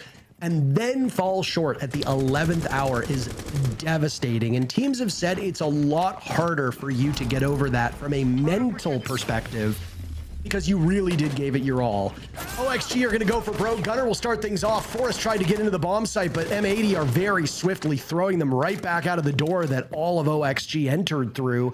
Gomez and Grixer are the last 2 standing. M80 have yet to lose a player. I understand that you want to go for a rush strat and something quite quick to drive the final nail into the coffin of M80 on this map, but we have seen teams do this time and time again, and it doesn't usually work, Jesse. Now it's all up to Grixer as Gomez dies over by Fish, and a Nitro Cell will give a flawless victory to M80, who now are as close as you can get without overtime. 6-5 the scoreline for Oxygen. One final opportunity for M80 to close this out without needing to do so in OT. M80 made a rare decision this game, and that was to not ban any shields. They left all 3 up for the attackers to take, and this time they had to contend with them. Both Forrest and Yaga bringing the 2 aggressive shields in Siege, the Blitz and the Blackbeard, to try to make that fast push happen onto the top floor. But the reason M80 don't want to ban those ops is because they know they can handle them. They had such good tools to stop those shield operators from coming in. Most notably in that round, it was the Fenrir from Diffuser, which gave them a really early warning there was going to be a push coming fish. They, of course, heard the Blitz of Forrest that was sprinting through as well, and they all were able to just turn their attentions. They knew where those players were coming from, hit some beautiful shots from Gunnar and Gaveni there on the top floor. Everything else crumbled right afterwards. Really strong top floor hold. If you wanted a statement, that was going to be it. M80, first time and potentially the only time that they will play that bomb site here in this game, as they did choose to go to Kitchen previously, but that storage site looking really, really good for M80, and now just 1 away from forcing OT. If this is what we can expect for the next 2 maps, then I am just tickled pink at the possible Cafe and Layer that we will see. We're definitely getting Cafe, we know that much. Layer is obviously far from a given. I mentioned it earlier in the match, but both of these maps right now are attacker favored. They are statistically the only attacker favored maps in the map pool. Bank and Border, also with lower play rates, are 50-50, literally on the dot, 50-50. So can't say they're attacker favored, can't say they're defender favored. These 2 maps, though, 55% of rounds won by the attackers on Nighthaven Labs, 56% of rounds won by Cafe, or won by the attackers on Cafe. So we've bucked the trend here on Nighthaven Labs. The defenders have done a much better job. Do we expect that to carry over to Cafe, which is the most played map in the map pool? Layer is the 2nd most played map, played a full 33 rounds less than Cafe. That could really be 3 full games. That's really quite a difference between the 2 of them. Layer is defender favored, as we come to expect. Adam has been dropped after a small opening was created in one of the reinforced walls where Hot and Cold is situated, and Adam will need to be recovered, or else that could honestly be the round for OXG. They have to use a smoke bolt too to stop the run out from the meeting doorway. Makes it a safe pickup. They don't have to be worried about that threat, but there's a bit more utility gone, a bit more time gone as well. This is not an easy bomb site to take, even though the hard breaching has been really good from OXG despite the bans. Got IT wall open, they've got the connector wall open. Despite all of that, doesn't make it any more simple. Gunnar roaming on the bottom floor too. Watch out for him. We just saw him with a Twitch drone. I'm not sure if Gomez did catch that. I believe that he did. So they'll know Gunnar's position. He's playing in a nitro cell down here. That means they need to remove him. Otherwise, the plant is going to be devastating. But they've got plenty of bodies down here on the first floor to try to hunt him down. So they should have the right read onto this play.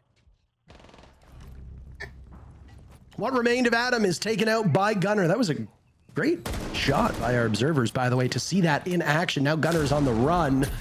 As no good deed goes unpunished, I suppose you could say. And, well, Oxygen wants to punish him for that opening pick. Gomez will be dropped, and it looks like overtime is quite likely. Yaga taking out Hot and Cold is a huge sigh of relief on the side of OXG, but they're still down in numbers, and it will continue to get worse. Forrest dies. Grixer and Yaga, last 2 remaining. M80 doubled up on them, but Yaga's hitting some shots that, oh boy, we haven't seen Yaga hit in quite some time. Now it's Grixer there as well, and suddenly the numbers are equalized. Diffuser must go down with 10 seconds left. Diffuser and Gunnar on the side of M80 still alive. It'll all come down onto the shoulders of Grixer, who's watching this angle. He's worried about getting pushed, and he picks the wrong target. Yaga pops up. He'll have to win the gunfight, and he won't do it. M80 sweeps through the 2 remaining players. They're fired up, and overtime is on the board for map 1. I'm sorry, Parker. I got a bit of a question.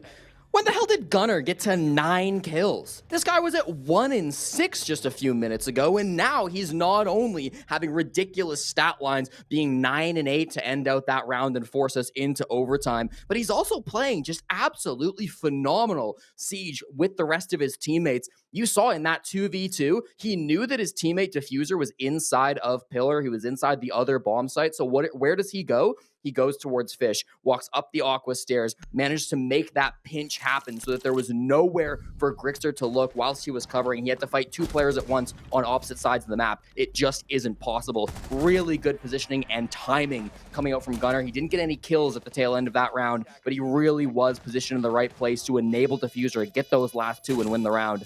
Really good bounce back from Gunnar. I said it, he's been inconsistent at times this season, but when it matters the most, at the end of group stage and at the end of this first playoff match, he really is able to heat up. I mean, every single player in this lobby has been able to take over a game at least one time in their career. The only person kind of on the bubble would be Kino, but I mean, I think we are a bit too far removed from the days of where teams used to counter-ban smoke against him because of how good he was as a defender, for people to remember what Kino was capable of doing in the server. I mean, Gunnar is not going to sit at, he was what, 2-6 or something like that at one point? 1-6, yeah. He's not going to sit there for the entire match. I mean, maybe he does. Gunnar's had some stinkers in the past, especially when he was on that SQ roster way back in the day, but his deployment has changed, his teammates have changed, the way he plays has changed, he's improved as a player, and he's gotten himself in check, and here he is now. Almost caught up to Gavin, who had 9 kills like 6 rounds ago and has only put 3 on the board since. But again, this is the hallmark of a good team, right? If you've got a player who's dominating and suddenly they fall off, if somebody else on the team can pick up that slack, you will be mostly okay. It might not mean you're the best team, but it certainly is going to put you in the upper echelon of the league. On the side of OXG, that was Adam. He sprinted off to a very hot start, but since then he's slowed tremendously. Grixer sits at 11 kills, Yaga at 9 kills, and again, they've been doing this in very high impact, very high stress positions, and they've been excelling, and OXG has been better for it. We're in overtime now, though, so we might as well just completely reset all the numbers and see who thrives over the next 3 rounds. So Grixer's kind of beefed this wall. He wanted to get it fully soft. It wasn't able to do so. Still has an angle. And for this bomb set, if you're going to plant just inside of storage, all you need to do is prevent the defenders from playing IT. So that's why he's just going to sit on the roof. He's going to hold that angle for the rest of the game, try to cover his teammates. If anybody sneaks past him, it could be horrible. But his job is going to make sure that doesn't happen. Gomez, talk about a bounce back, looking to bounce back himself. Down to 3-10 KDR. I'm trying to make some moves happen on the Nook. Over towards the front door, and Forrest hopping in the window. Hot and cold finding him. Forrest in round number 1 of regulation, the first casualty. The exact same thing will happen now of the first round of overtime, admittedly on different sides. As the Bandit, it wasn't quite so crucial that he stay alive. On the Blitz, a much more important role that OXG will now suffer through. I don't think Grixer was anticipating that pick on gold. I think he was just trying to open the door, but he'll be happy for it either way. Grixer and Yaga with both kills up to this point. Gavin on the stairs chased away from his position after he slaughters Adam. Gavin knows there'll be one breathing down his neck. 35 seconds, Diffuser takes down Grixer, and OXG is behind the numbers yet again. They escaped the first half with 5 rounds. But that was about half an hour ago, Jesse. They've only been able to find a single round since, and right now, based on the numbers, it doesn't look like that's about to change. Yaga will gain information as Gomez goes for the defuse plan. A bevy of targets will jump in front of him. Yaga misses every single one of them, and Gomez dies with half a second left on that defuse kit. Kino swings to get the final kill against his teammate, and now it's M80 on match point.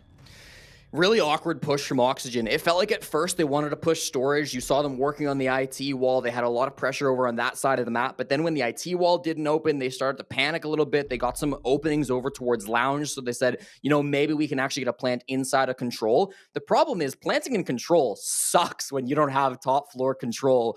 They didn't have numbers either, which meant it had to be Yaga all by himself, distracting all 3 top floor players as Gomez tried to get that defuse kit down. And he did a good job at it. He tried his best, but he just couldn't distract for long enough without giving up his life in return.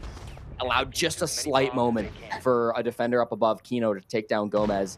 And I think that's really good recognition coming out from M80 on the defense, because you saw it the midway through that round from about, I would say like minute 15 down to 30 seconds for about that 45-second time period. Kino was just shooting the floor. He was just opening angles in the floorboards with the shotgun. He recognized that OXG were going to go for a push towards control. He said, I need to get as many angles open as possible because they're not clearing us out of top. We got 3 guys up here. They're not going to clear us with just 2 bodies. I need to make sure we have all the angles open. And it paid off for him. He got that plant denial. It was last second, but he found the angle to take down Gomez, deny the plant, and that would have changed the whole game had he not been able to do so. So good round from Kino, makes things happen on the defense, and now it's M80 on match point after going down 5-1 to OXG. I mean, all this talk that we did, all the praise that we gave to OXG was perfectly valid at the time, but this is still a newer roster with newer players that are figuring out their system, and while they've been quite impressive and made it into the top 5 of the region, they did have a losing record at the end of the day. So there are things for them to learn. There are ways for them to improve. And this is also not their map. I mean, the fact that they've come this close on their opponent's map, the fact that they were able to go off to such a hot start on M80's soil is enough to say, okay, that's great. A lot of teams approach best of 3s like, we'll win our map, they win their map, we just need to win the decider. If that's the case, and M80 perseveres here, despite how close the scoreline is, that's everything going according to plan. So if you're OXG, you're naturally going to be quite disappointed in the result, but hopefully the players will be able to take some solace from it that they got as close as they did. It is incumbent upon M80 pulling off a successful attack here. Again, the attackers have not been the better side on this map, but M80 showing some struggles to get to the bomb site. Yeah, this OXG team have never played Nighthaven before, so this is a first from them. M80 have never lost it, so slightly different scenarios, slightly different comfortability on this map. Grixer is down on the bottom floor. He's currently playing the CC stairs, the Aqua stairs. So he's quite close to the site if he wants to get back up, but there is a bit of a threat down below that Diffuser's going to have to be aware of if he's trying to work some vertical plays with the Buck.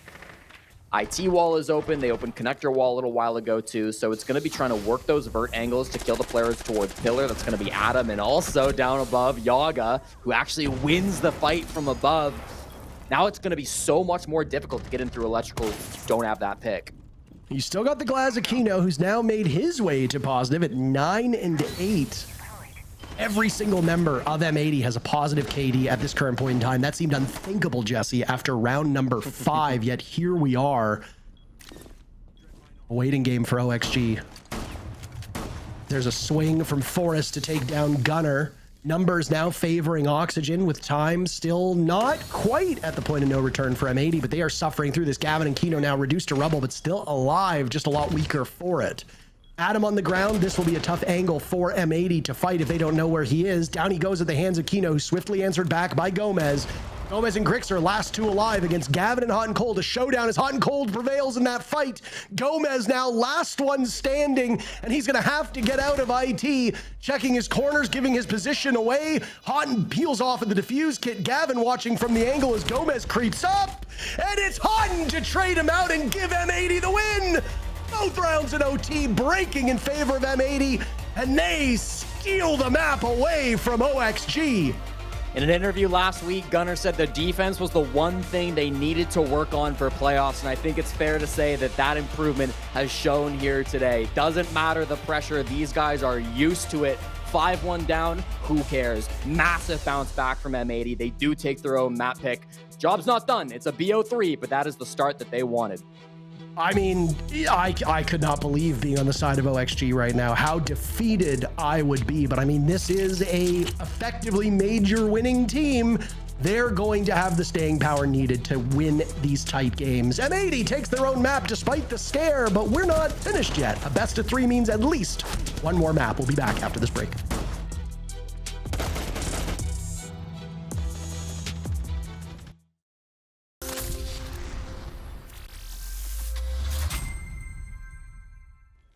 IT side audio.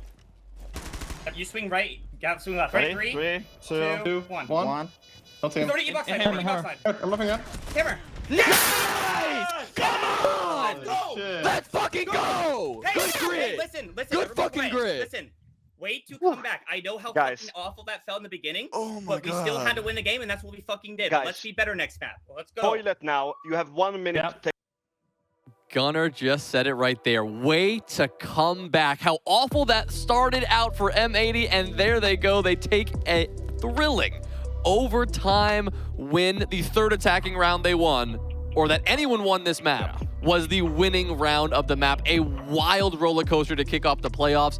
Oxygen, let's just talk about their start first, because they came out swinging. Yeah, they absolutely did. I mean, their defenses, it looked like they were very well prepped in understanding of how M80 was going to approach with the attacks. They knew how to meet them at head-on. They knew how to use those pre-play C4s. They definitely had a very good understanding of what that approach looked like. But you could also say the same for the side of M80, where realistically, on their side of defense, it was more so they were just playing an aggressive, fast Oxygen. But again, I mean, in these rounds, I mean, this was a great heads-up play from Adam to be able to bring that back. And that this second, oh wait, okay, we're just showing. Do all that, Never mind. Yeah, this round in particular from Grixer, I mean, Grixer was having a hell of a performance, but so smart and meticulous here to keep ripping the C4 of denying so much time and the diffuser going down, which ultimately causes M80 to fumble that round entirely just for the simple fact of Grixer just stalling out so much time on that C4. I mean, this last round, it was a great heads-up play for Han to go for that plant, and he's just low HP already. The smoke from downtown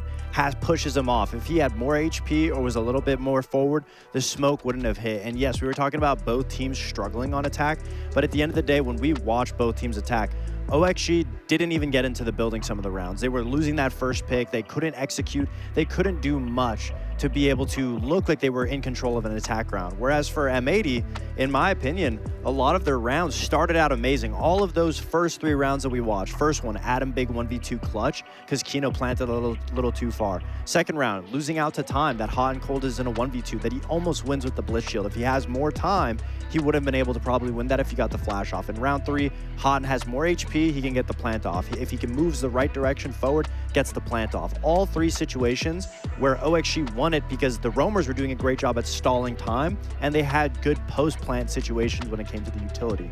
But M80 easily could have won those rounds if they just did a little minor mistake right. Kino plants in the right spot, you know, manage time a little bit more, someone behind Hot and Cold when he goes for the plant.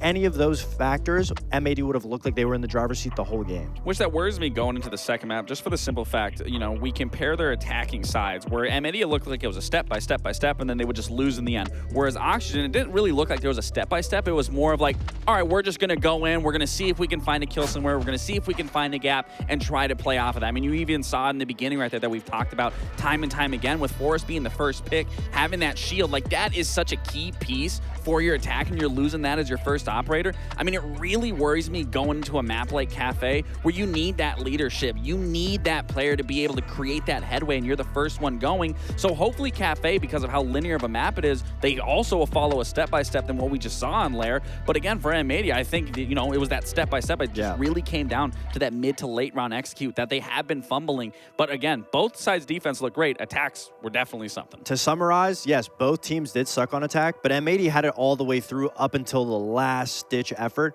where OXG won it. Even in that last round, I mean, it was a 1v2 that we easily could have saw Yogg win, and then we would have been going to another round. So obviously, it's coming down to the minor mistakes.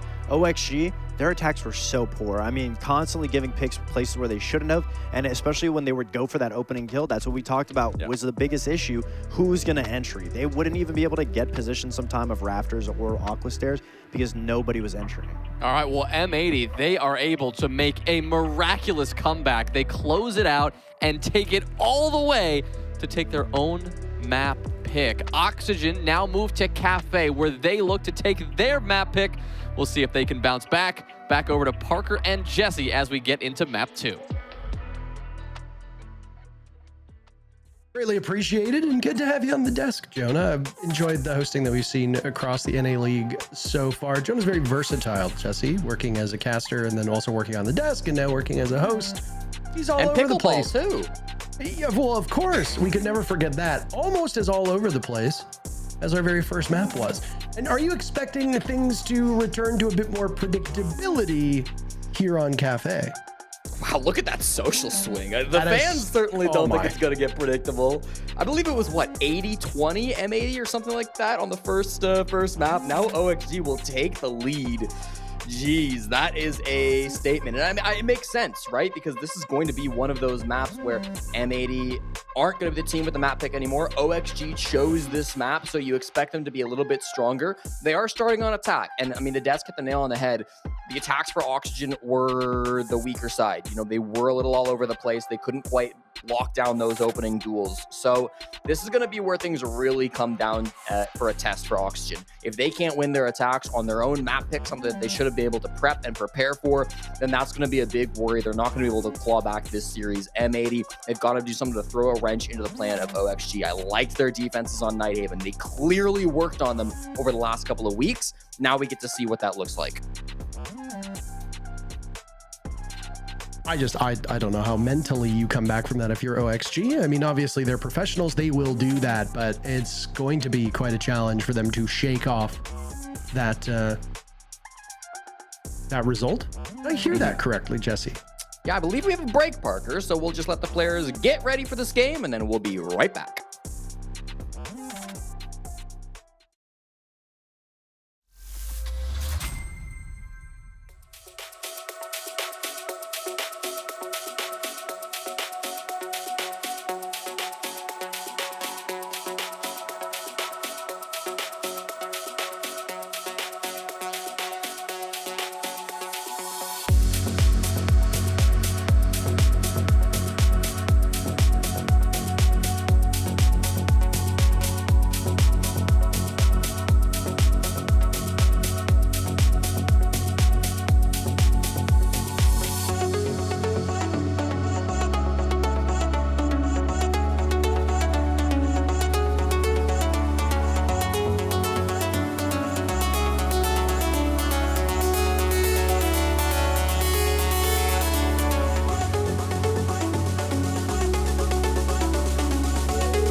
Really appreciate everybody's patience here as we get back into the action. Operator bans are done, which means Jesse is very sad and has spent the last 30 seconds crying violently behind the scenes until we arrived back here at the broadcast. Jesse, anything to say amidst the tears?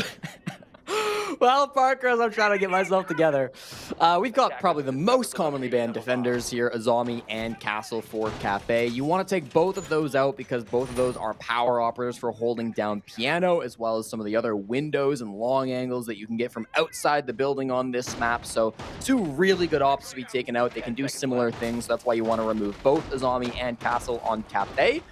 And then for M80, some interesting bans to come out of them. Usually on Cafe, you'll see a lot of shields. You'll see a ton of Ying bans on this map. A great map for Ying. Not going to be taken out. Instead, it's the Capitao and the Grim going to be removed. So perhaps some counter-stratting coming through from M80. Obviously, this is one of OXG's most played maps. It's one of only 2 maps that they've won so far this season. The other, of course, being Clubhouse, which we will not get to see today. So I'm sure this has come out from M80's counter-stratting. They clearly have seen quite a lot from Oxygen on this map, so they will be very much ready, and they certainly know what they're going to be doing with these Capitao and Grim bans. Cafe is one of 2 maps in the map pool that skews towards the attackers in terms of rounds won, and the other map happened to be Nighthaven Labs, which was just won by M80, as you can see the top middle portion of your screen. Cafe Dostoevsky is the most played map in the North America League. It is 33 rounds ahead of Lair in second place. Lair will be our tiebreaker if OXG proves to be successful on their own map.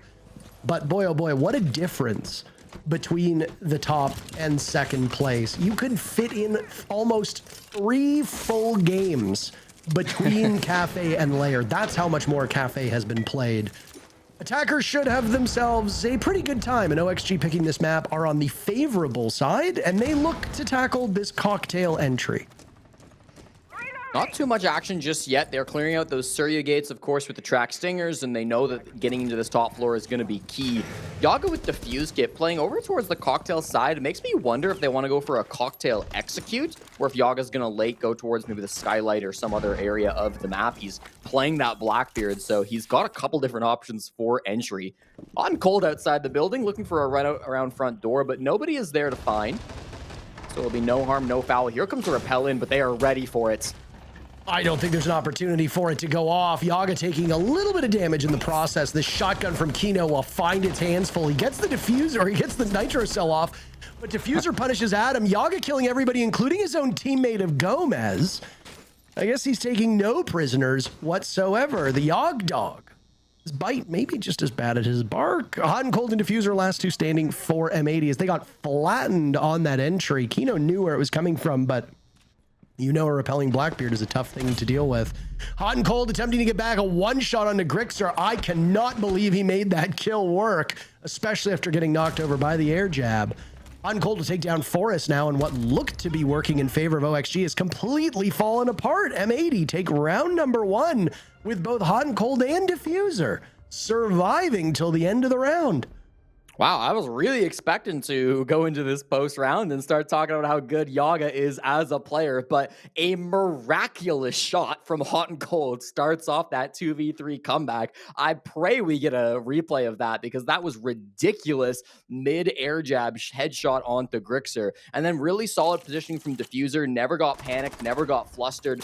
We'll get to see some of these kills back now. It was a great entry from Yaga, playing on the Blackbeard, killing his old teammate of Kino, making a lot of space into towards bathroom. It's a weird way to push into the map. We don't see it super commonly. That, like, how is that a kill? But it doesn't seem to matter, right? End of the day, they battle back on the side of M80. Love that positioning once again from Diffuser, which nailed things down. And Hot and Cold, always dependable there on the defense. I mean, how many rounds is it going to take for M80 to keep this up? And OXG just falls apart even more than we saw through that second half, right? I mean, this M80 team today has seemed like they have a lot of plot armor. That comeback on Nighthaven Labs was really something. Just, if that was a best of 1, I think we'd be arguing that it is one of the best of ones that we would have seen in the NA League. Good news is that it's not, so we're going to be treated to this cafe as well. This Valcam is about to lose signal, so Hot and Cold will gain information about it, but that will be it. And then it'll be shot away at as he conceals his tracks just ever so slightly over towards reading. Black eye cam debris will still be there, and he knows exactly where some of these players are going to be coming from, but now to the roof. OXG will go. Standard slow little cafe rounds. Nice attempt for the spawn peak, but doesn't come to anything. It'll be mining and dining for our second bomb site, which is a bomb site that's very much grown in popularity over the last few years. Means that these red stairs are going to be of the utmost importance. OXG will start here on the top floor. To contend with them, they've only got two. It's Gavin and Diffuser, the only players up above. Grixer just walked off the roof. So that sucks, but they can definitely pick him up. We saw him backing off, and then we flicked away at the last one. I was like, surely he didn't. And then I saw him down, and I was like, uh-oh. Mistakes happen. That We they not do. see, was it not Joom who blew himself up with a nitro cell just a couple days ago on this exact map, and the team still won the round, and then he clutches a 1v2 in the immediate next round to win his team the game? I mean, Grixer proved his worth back in map number 1. He can make a little blunder here or there. It's allowed. He doesn't die for it, so it's ultimately going to be okay. He can still set up those track stingers over by red stairs, which is ultimately going to be his goal. Watch out for these nitro cells. There's 3 of them and Valk cams to try to guide those as they eventually go for a plant on the side of OXG. Not a lot of spots where you can get a plant down without getting nitro celled, so you've got to be really cautious. If you don't clear out Hot and Cold from down below, you could be in for a world of hurt when you try to plant that diffuser. It's likely going to be Forrest who comes down with it on the Monty shield, which will protect him if he's being shot from behind or above, but from below, he doesn't really offer much. Adam holding this position now, sitting on top of those track stingers. Every team needs to be a little bit wary of walking down red stairs when the bottom of the wall is shot out. Gomez on the board first for OXG. They didn't struggle to get some kills early in the round, previous round, but it was shortly thereafter where things fell apart. This time doesn't look like it's the case. Gavin, the last one standing for M80. Diffuser down on the side of OXG as well. I'm not talking about the player, I'm talking about the objective. That was a nice little angle that we got. And there's Grixer. That's a picture of Grixer. That's the real Yaga. OXG answers back on a round. What probably should be their second round in a row, but fate would not have it in round 1. Tie game now between these two teams. Yeah, they brought a lot of nitros in that round. They didn't get anything with them. I believe only Kino's was even detonated. The other 3 all went down in the pockets of Hot and Gavin and Diffuser, which is somewhat tough when you've got Forrest going in for the plant on that Monty. He just dropped the train hatch and then walked into mining to get that plant down. So maybe caught them off guard a little bit. Usually the plant will come in through the mining window or maybe down the red stairs. Not the craziest thing to drop train hatch or anything, but didn't feel like M80 had a really good response to that. So nice for Oxygen to be able to focus down that objective, make sure they get the kit on the floor, and then hold down the post plant without any real problems. They caught Hot and Cold on a drone very early in that round, so they knew he was down below. They applied some pressure over towards Bake. They had players lurking around to hunt for him so that he couldn't get the NAL from down below either. Smart game plan from Oxygen. No real constraints in taking that top floor. They took it relatively quickly. They were aware of the threat down below. They focused the diffuser, and it all just went according to plan. So that's the kind of simple, uneventful siege you want if you're Oxygen. You want these attacks to go out without a hitch, and that one pretty much did. If you can string some of those together, if you can have more of those successful attacks, then they're certainly going to be looking good on Cafe. Back and forth through the first 2 rounds is exactly what we want to see.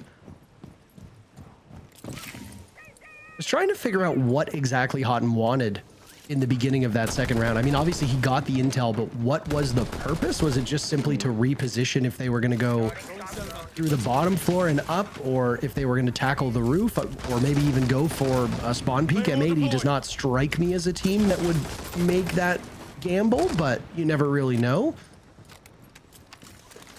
Intel on the side of M80 now, mostly just reserved for those 2 bulletproof cameras that were brought by Houghton and Diffuser. They'll stick on the middle floor for reading room as our third site, choosing not to go down to the bottom floor, potentially saving it for the second quarter. They might go for a little bit of a Brava ban or something and get cheeky with it. Top floor is always going to be where the contests come. Ying, I mentioned to start unbanned, and this is the push. They're already in the site. You hear the Ying just firing away. Gunner yet to find a kill. Slow start for the second map in a row for him. Forrest getting Diffuser down. This will be 2 for 2 on the side of OXG. Down goes Adam as M80 now looks to answer back. Logic bombs will go out. OXG will have some information as to where these defenders are. Diffuser taking damage. Gomez dies. Right now, M80 is actually coming out ahead in these engagements. Yaga has an embarrassing amount of ammunition, but he's not finding a single target. Grix are slowed by the clash. They know exactly where he is inside of reading, and now 3 players on M80 will need to take him down with roughly 10 seconds before the diffuser hits the point of no return. Kino sits on it and is hotting to get the final kill. And back and forth it seems to be as M80 picks up their second round and regains the lead. Great Clash rework usage from Kino, setting it up to slow the player coming in for the post plant and then getting the kill, or getting the disable, I should say, by himself, sticking that plant. Really smart play to come through. That came after he got a big headshot kill into Forrest as well, which helped to turn that post plant towards M80. The tides really shifted after Diffuse Kit went down. Gavin won a 1v1 over towards Train. Kino got his pick, and then Gavin a second, probably the MVP to bring that one back. We'll see a Clash and Monty ban, so a shield apiece being taken off here in the third set of bans as these 2 operators will get removed. I liked the execute. It felt like Auction had all their bases covered. They came in through the dining window. They had players in the white stairs. Usually white stairs is where you're going to deny that play from. That's where Gunner was positioning himself, but Gunner was caught by the white stairs window, so he got cleaned up pretty early, and that plant didn't have anything else that could really stop it. But the post-plant positioning, really strong. Wasn't really near the site, but Gavin, over towards Mining, over towards Train, was doing a really good job picking off those scattered players of Oxygen to manage to hold on to that man counter advantage. And then again, good Clash play, too.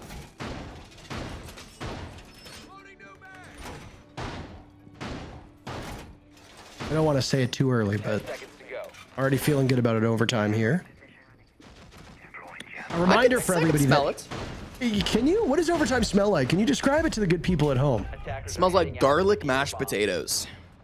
One of the best now foods. Can you describe it to the bad people at home? Because I said the good people, but what about the villains? It smells like death and destruction. Which is, I imagine, what garlic mashed potatoes would smell like to like a vampire. Now you've made me terribly hungry. I'm sorry, we've got a lot more casting to do today, Parker. Do you think I'd be able to make garlic mashed potatoes in between the breaks that we have here in these games? I think it might be a tough one. Between a best of 3, I think you could. Between maps in a series, that'd be tough. Okay, well we can try it. We can figure it out. Maybe by the end of this broadcast, it'll be something that we can put together. Operator bans coming in, by the way. Clash is gone. Monty is gone. You noted the lack of shield bans previously, and it does not surprise me at all that both of these teams would take them out. Clash was a very integral part of these defenses from M80. A reminder that OXG start on the favorable side and are already down in round count. Into Cigar. Adam saw the mute jammer that he's currently standing on, but I don't think he wants to give his position away. He's been somewhat sneaky in terms of getting down into red. This is a good cam as well from Kino. Oh my. Forrest is got his hands full at the moment. They're trying to isolate these players on M80. There's no real follow-up at the moment. Gunner taking some damage. He's still searching for his very first kill. Tons of silhouettes on the side of M80 stacked up in Cocktail and Freezer. But nobody right now from OXG seems to capitalize off of this. Smokes will go out, but I don't know if that helps this OXG advance, because it's also concealed those defenders, Jesse. I like the nades going out, trying to force this back bar player out. It's Kino, who is still surviving, though. Doesn't manage to die. Its diffuser finally goes down, and Forrest will start the plant. A very prolonged first bit of an execute. Yaga on the board first. Both of these teams now coming to blows, but Gavin is the last man standing, and he's got a shotgun in hand, working against the diffuser, but Forrest in a position eerily close to where he started that execute will finish things off, and sure enough, no team so far winning back-to-back rounds. OXG has tied or trailed this entire match, and they find themselves in the tied category as it's 2-2. think it was really good decision making from Forrest. He was in the bathroom for a very long time. He was in back bar trying to make a play, focusing down on Kino. That's where M80 recognized where he was. But the second that Yaga got the opening pick onto Diffuser, who was playing in bar just under the skylight, that's when Forrest realized, I can go make a plant. The one bar player has died. I can leave this position, go get the defuse kit down, and then he of course returns to back bar to get the final kill in the post plant. But his positioning, choosing when to focus on the fight, choosing when to go for the plant, I think was really critical in the success of that push for OXG. I think a lot of less experienced players might have just committed on the blitz to try to take fights in back bar, rush down Kino, rush down those players that were in close range. It takes a lot of experience to be able to say to yourself, hey, I need to go plant. This is not the fight I need to take right now. The round is going to be won by the objective, and that was a really good call by Forrest.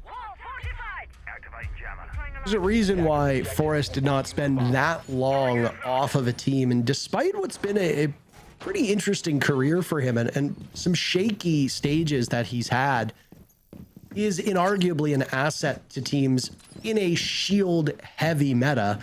He's very comfortable on those shield roles, and you can see what he adds and the value that he brings. It's as a defender where he does still struggle a little bit, but again, it's on those roles that are often very hard to play, where you are expected to die most rounds. So his stats are going to look poor just simply by virtue of that role that he plays on.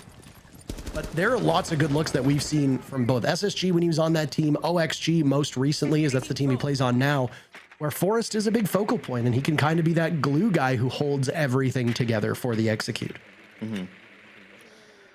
Well, of course, he is IGLing this team as well. Hasn't had to IGL in a very long time. Previously on SSG, that was Fault holding that role. So it's been a bit of a shift for him this stage too. And I think he's really come into his own as the season has progressed, taking the IGL reins away from Gomez, who was doing it previously for OXG. They go back to the exact same site on the side of M80, feeling that that top floor was not a big problem, that they have answers to it. You see Hot and Cold once again playing below. He's done that a lot so far this map, and with the Solus, can be really effective at denying the plants, even in her post-nerfed state. Unless they get a plant maybe on the bar or something, it's going to be really tough to get this down without clearing Hot. And I say this, he is on the top floor, but could rotate back down to the mid floor at any time. I will say, you touched upon how little the Thunderbird was played, and I mean, Solus still sees some picks here, but a far shout from what she used to be. First kill comes in on the side of M80 again in this seesaw match. This should be M80's round, just based on the 4 rounds we've seen up to this point, but Gomez has something to say about that. In he goes. Adam and Grix are now on the board, and M80 falling by the wayside, but Kino will keep those numbers real tight, real close. Maybe a brief pause now as 2 of those 3 stims in the side of Diffuser's Doc have gone out. He and Kino now at full HP because of that. Same with Grixer and Yaga. How many rounds on Nighthaven Labs? Was it Grixer and Yaga as the last 2 standing, and they pulled it off more often than they didn't? Kino, do they know he's here? I don't think they do. If he times us right, in the 1v2 though, now it just got a whole lot harder. Can't really buy the same time. Yaga is holding down the fort there, and OXG will do what hasn't been done so far on Cafe, Jesse. Back-to-back rounds won by a single team, and OXG will take their first lead of the map. That was not an easy round for Oxygen to win. It was tough if you didn't catch it, but Forrest dropped the defuse kit really early in that round. He was the opening death for his teammates. He did go down in bar, so it was in a position where had they got to it, they could have immediately started planting. But even still, through the entirety of that push, they did not have a defuse kit to their names, so they really had to hunt down these picks. And I love how close together Grixer and Yaga were able to play in that 2v2. You mentioned it. These 2 players as a duo have looked really good so far this season. Haven't really played together much before this. You know, as a duo, they've been on separate teams for the vast majority of their career, just really playing together now for the first time this season. But that chemistry has grown over the last weeks and months, and it's already at quite a high level, which you're seeing on this Oxygen side. A good back and forth, and OXG again on that favorable side, as you touched upon. So they are right where they want to be. Another round for Oxygen, which would be a 3rd in a row, which does just seem a little unlikely with the ebb and flow of this map.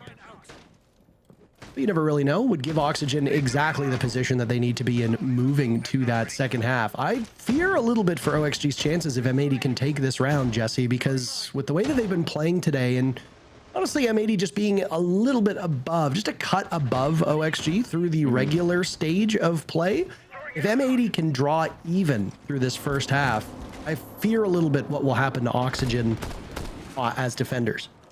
It's interesting for M80, right? Because they have been the best attacking team in the North America League, but they also got smoked on their attacks on Nighthaven. So for me, it's a real question mark what M80 are going to look like on that second half. It's clearly something that Oxygen have prepared for, something that they've been ready for.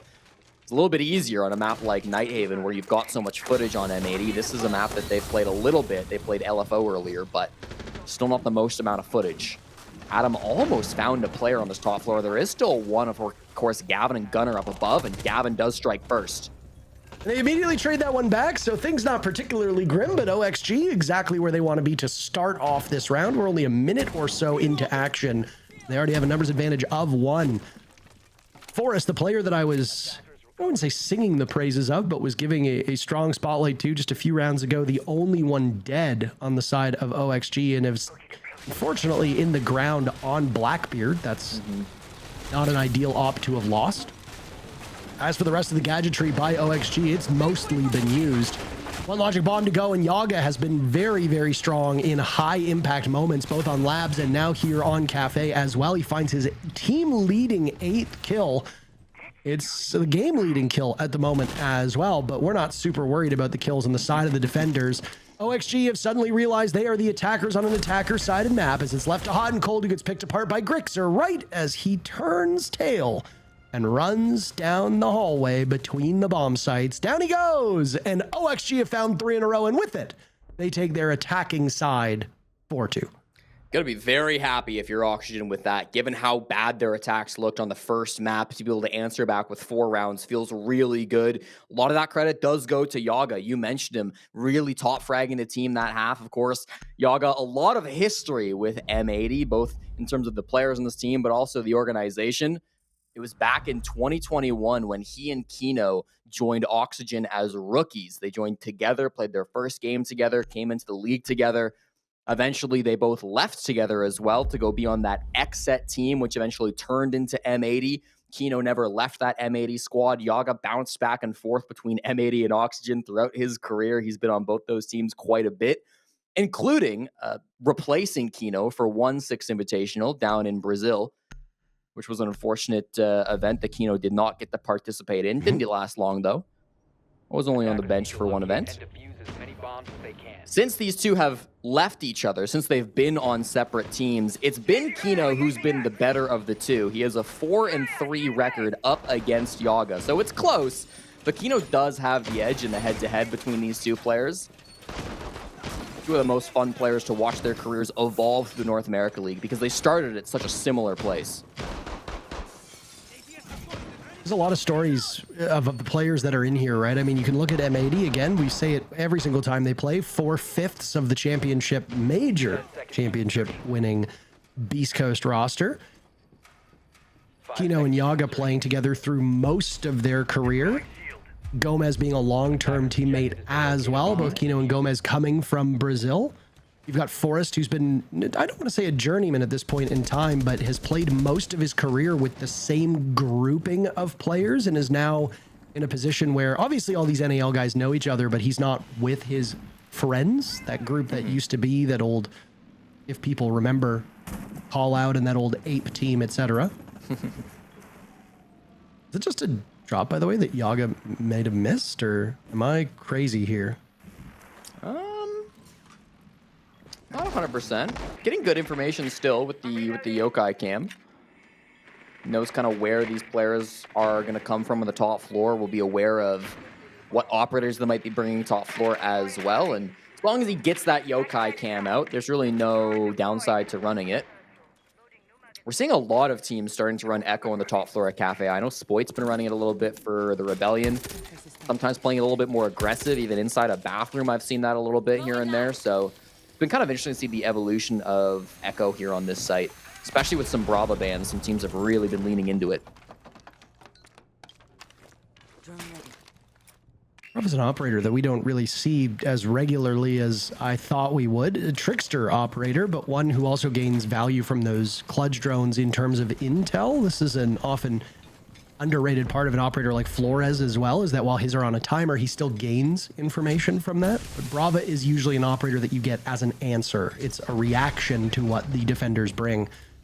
Kino will kill Gomez in the very first bit of action. Comes much slower than we have expected here, and Grixer tries to get away, and Kino will tag him down as well. Grixer was going for the rotate outside.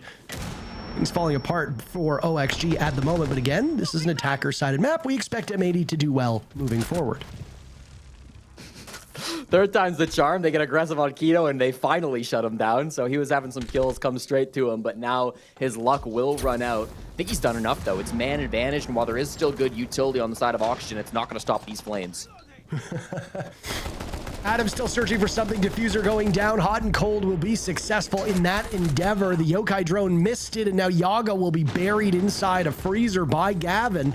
It's all up to Adam, who's existed within the same 4 feet that he had at the very beginning in that pixel spot. He manages to tag one player on M80 before getting shut down by the rest of the team. And the first attacking round goes exactly as how M80 would have liked it to. They're going to need a couple more of those. In order to go to OT, they will need to match the scoreline of 4-2 that was done by OXG in the first half. But let's be frank, very few of these teams want to go to overtime. They want the knockout punch in regulation. For that, a 5-1 scoreline, which for M80 seems unlikely, but is still doable, must be had. So, of course, it was a great double entry that round from Kino. He was first holding for Gomez. Gomez was roaming on the bottom floor in Piano. Kino got that first pick, and then it was a double jump out. 2 players, not at the same time, but one after another, were jumping out, trying to trade out Kino. The first was unsuccessful. The second got it done. So Kino wasted a lot of good attention on the side of OXG. They were really tunnel visioned onto him and then got good kills as well. With those kills and with 2 players jumping out of windows trying to kill Kino, it meant that the site was kind of free. A lot of open space for Hot and Cold to sneak in, put that defuse kit on the ground, got interrupted slightly by a Yokai cam or pulled off at the last moment and wasn't able to get it down immediately, but the numbers advantage just kept on falling. Good util usage from M80. We expect to see strong attacks from them, as you said, and they will deliver for their first one.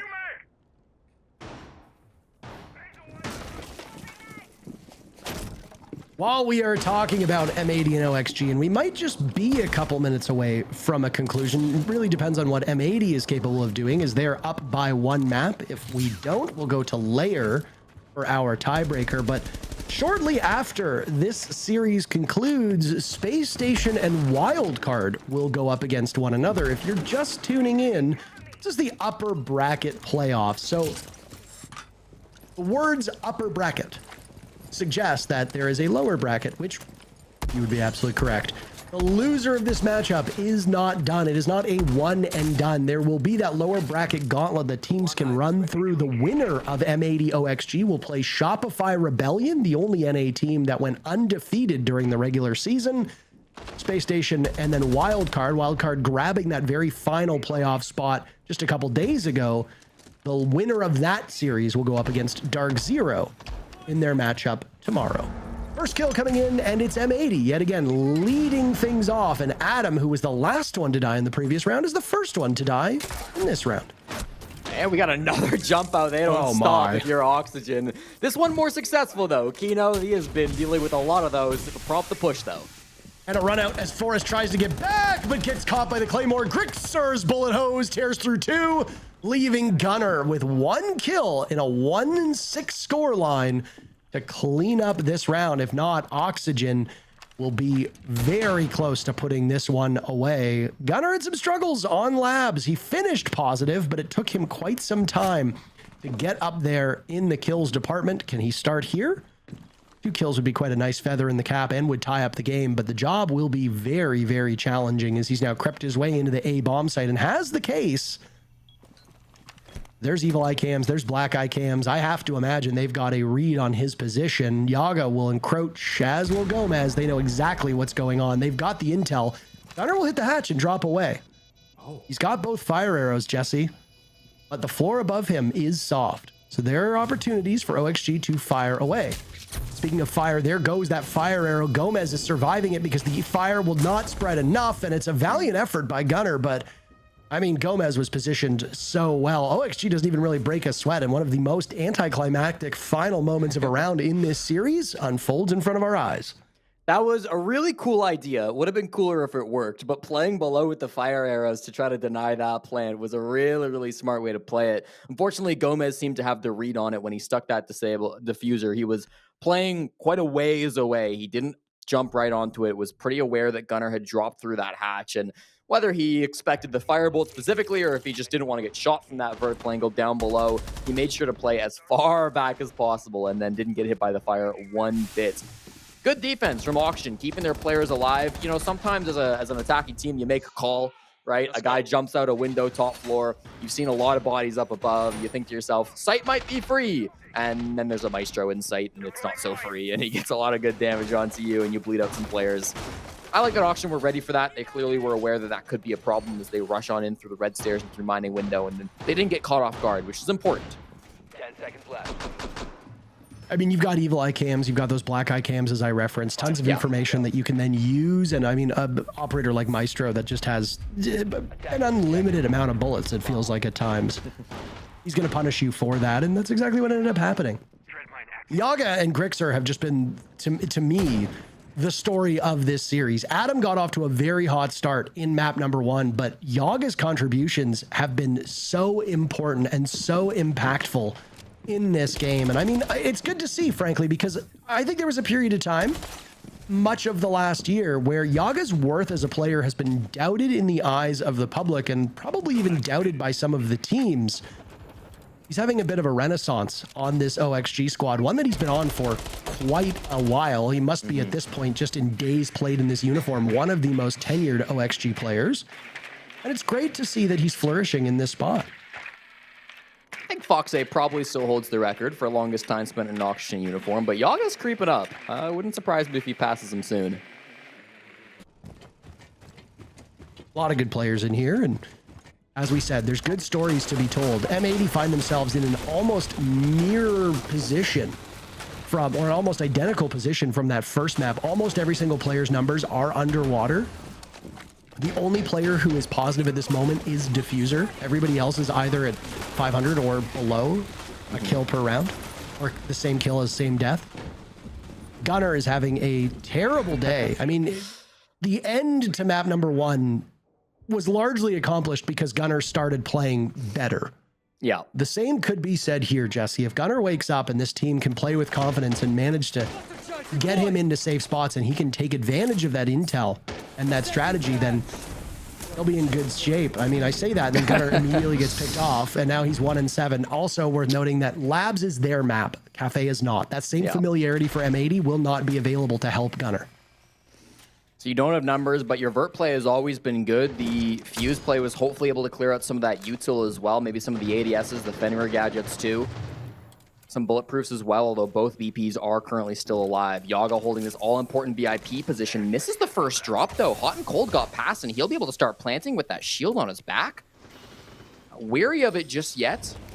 Waiting for the Sens wall. Beautiful play.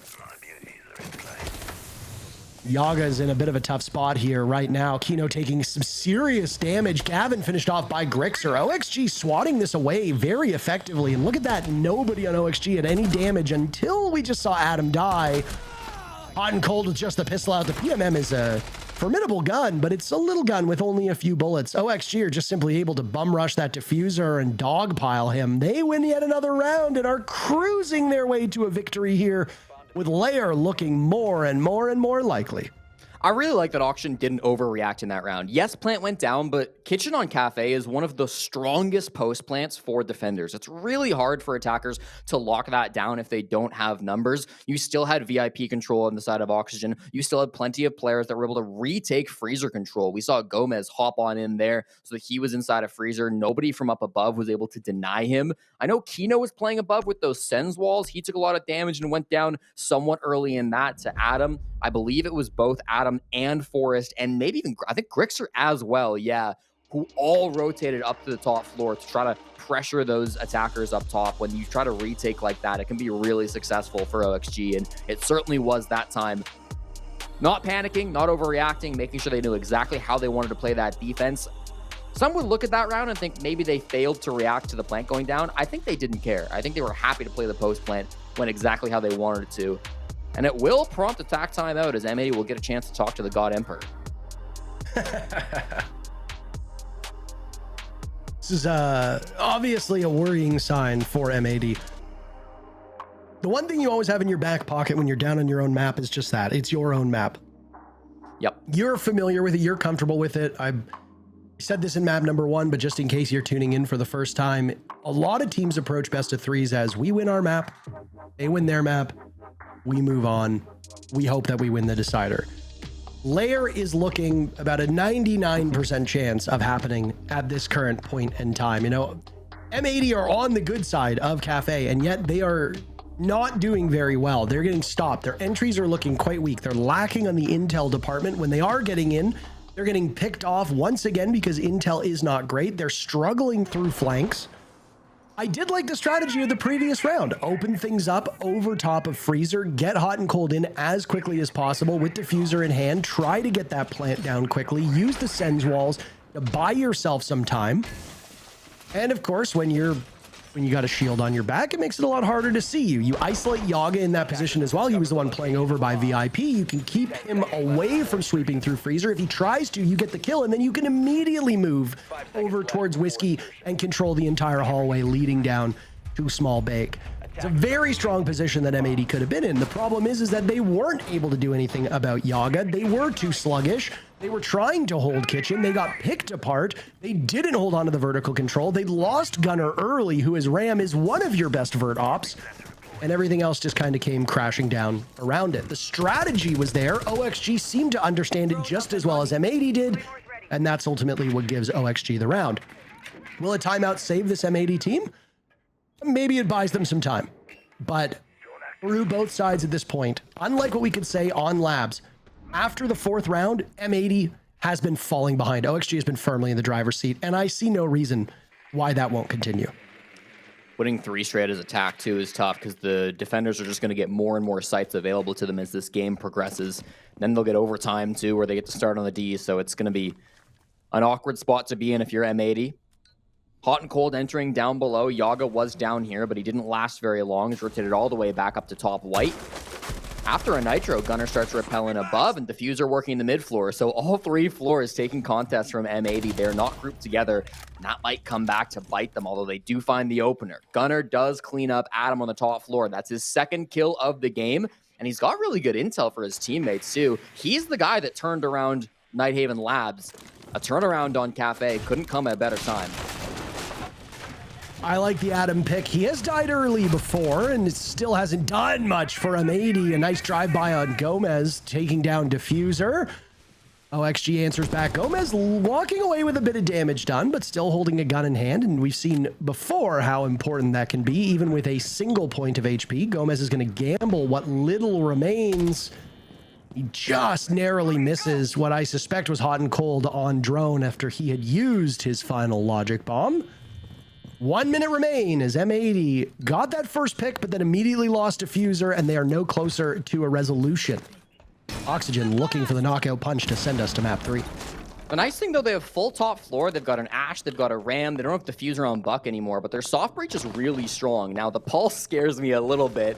Grixer could be holding the round-ending utility in his hands. But regardless, they've got an opportunity to open up a lot of these floorboards, find a vertical pick, or at least make space to allow a plant to come in through Pillar. Gunner's got the Diffuse Kit here, and as soon as the Surya Gate is gone, he's ready to go.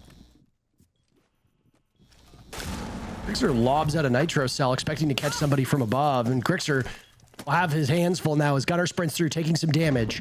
Yaga looking to walk up the stairs. Hot and cold taking down Gomez, but they trade back and forth. There's the flank that's been a problem for M80 in the past. Diffuser goes down, but Hot and Cold is once again left with hat in hand, begging for something from his teammates. He'll assume the position from above, but OXG have a pulse still on the board with that cardiac sensor to track him down. Oxygen almost won map number 1. This time on map 2, they will make no mistake and deny M80 the comeback. Both teams winning their map means Lair, Jesse, is on the menu for map number 3. And OXG fully in control on their own map pick. They've looked like a strong team this series. May have been the underdogs coming in up against M80, but in this game, they have played fantastic, better than we've seen from them all group stage. The two Boston-based organizations going to a third map to figure out who will be in a date with Shopify tomorrow. Man, it doesn't get better than that. I am excited. This has been a very, very thrilling game up to this point. And we've still got at least another 30 to 40 minutes to go. Which of these two teams will advance? Which will go down to the lower bracket? Lair is up next. We'll see you soon.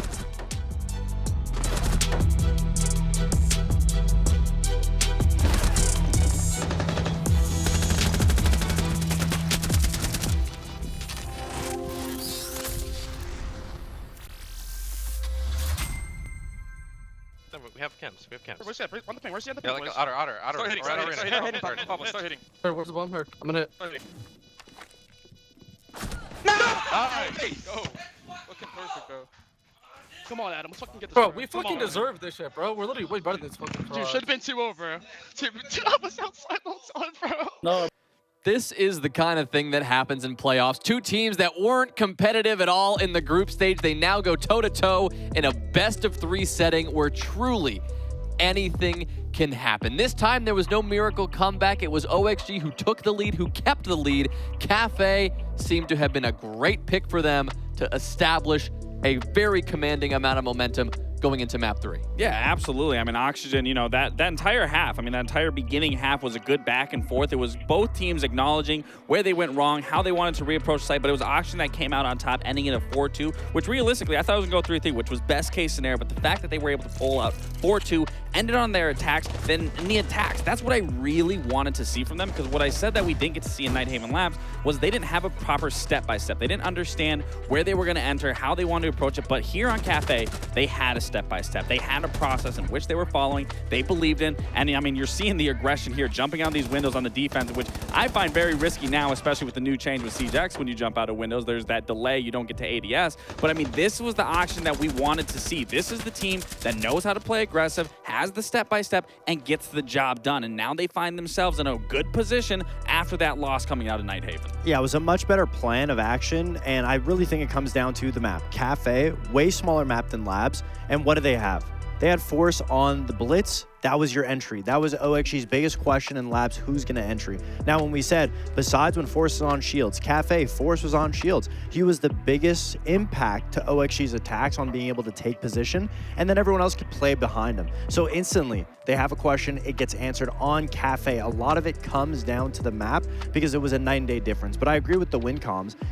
It should technically have been a 2-0 if OXG was just able to use some type of entry statistic on Labs, and that's what we want to see, hopefully, going into map 3. It's crazy that we are saying that we're at a point where we're having that conversation because OXG, they lost to M80 7-0 in the group stage. Here in this best of 3, it is looking very different. When you go into map 3 now, and you look at Lair and how this one's going to play out, Lax, if you're OXG, is it pedal to the metal, same game plan, and go out there and do it? Like, what do you have to focus on here to close this out? I think you gotta play it similar to how they played Nighthaven Labs, just doubling up with one another, not allowing space coming out from the side from M80, and just playing a default game of Siege. We know it, we see the stats in Nighthaven Labs, it's a more defender-sided map. So if you're Auction, I'm sure you're gonna be far more comfortable starting on a defender side. But again, I mean, when you look back at the grand scheme of how we even got here with the map pool, I mean, M80 really let this slide, and I think they're really gonna be in their own heads here now going into Lair, realizing that it's got to this point. And granted, both teams aren't looking too great on Lair. They both are coming off of losses from it throughout the stage. But, I mean, it really, for me, whoever starts out on attack, you're going to have a much harder mental game given the success factor of where it's lacked so far throughout this. Yeah, I mean, both teams are having their own struggles. I mean, for OXG going into this final map, they have to be able to understand the shields and us having an entry. Even if they don't have the shield, if they can double up, like you said, stack up on each other on that entry to focus on the trades, that'll significantly be able to impact their attacks, which both teams are having struggles. But if they can't just keep that entry, the same consistency that we saw in Cafe going into Lair, that'll be the issue for OXG. Lair's more comparable to Labs on a map of that size. M80's going to win the 1v1 game, so obviously it has to come down to the entry for OXG. And again, Oxygen starting on that defending side. I mean, this is a very comfortable spot. You fought your way through the defense. You had a very solid attack half on Cafe. Now you get to start out Lair on the defensive side. Right your wrongs when you played against Dark Zero. Understand where M80 was exploited by SR. I mean, I think Oxygen, realistically, this could be a 2-1 from Oxygen. Well, tell me this. Now that we have this third map in front of us, we've seen how the last two played out. Does that change your predictions overall? Like if you were to reset and predict who is going to win map 3, Fox, I'll give you the pressure first. Who is going to win map 3 and take this? I believe M80 is still going to win. I feel like the maps, in my opinion, I think Cafe was OXG's map because it forced them to have that entry. I don't know, unless the momentum would carry them, I don't know if they're going to be able to stay true to that entry on such a big map because so many people have to be able to entry from different sides, and that's the biggest issue for OXG right now. You know what? I'll switch mine to Dark Zero. Again, I think M80 really fumbled the map pool and it really forcing Oxygen's hand. Huh? The Dark Zero? No, not even that. Like, wait, what did I say? You said I'm going to switch to Dark Zero. Sorry, I'm going to switch to Oxygen. Sorry, it's the circle logos. I'm going to switch to Oxygen just for the simple fact, I think M80 really downplayed their hand here and how they could have forced Oxygen into very unfamiliar maps, and they're now allowing it to Lair again, where both teams don't look comfortable. But you got to look at just how the game has played from every single map one to another. Oxygen has looked significantly better from game to game. That's and again, true. Starting on defense on Lair, I have no doubt they're going to play it similar to a Nighthaven. All right, M80 feels like they have a little more pressure on their shoulders here as the favorites, hoping to alleviate that and take a victory here on map 3. The first matchup of the playoffs is a good one. One team moves on in the upper bracket, the other sent down to lowers where they have to play for their lives. We'll get map 3 started. Parker and Jesse, over to you. I don't know if I was expecting us to go all 3 maps, Jesse, but here we are. With the way that OXG tackled map 1 to start, I was thinking, okay, it could be a quick 2-0.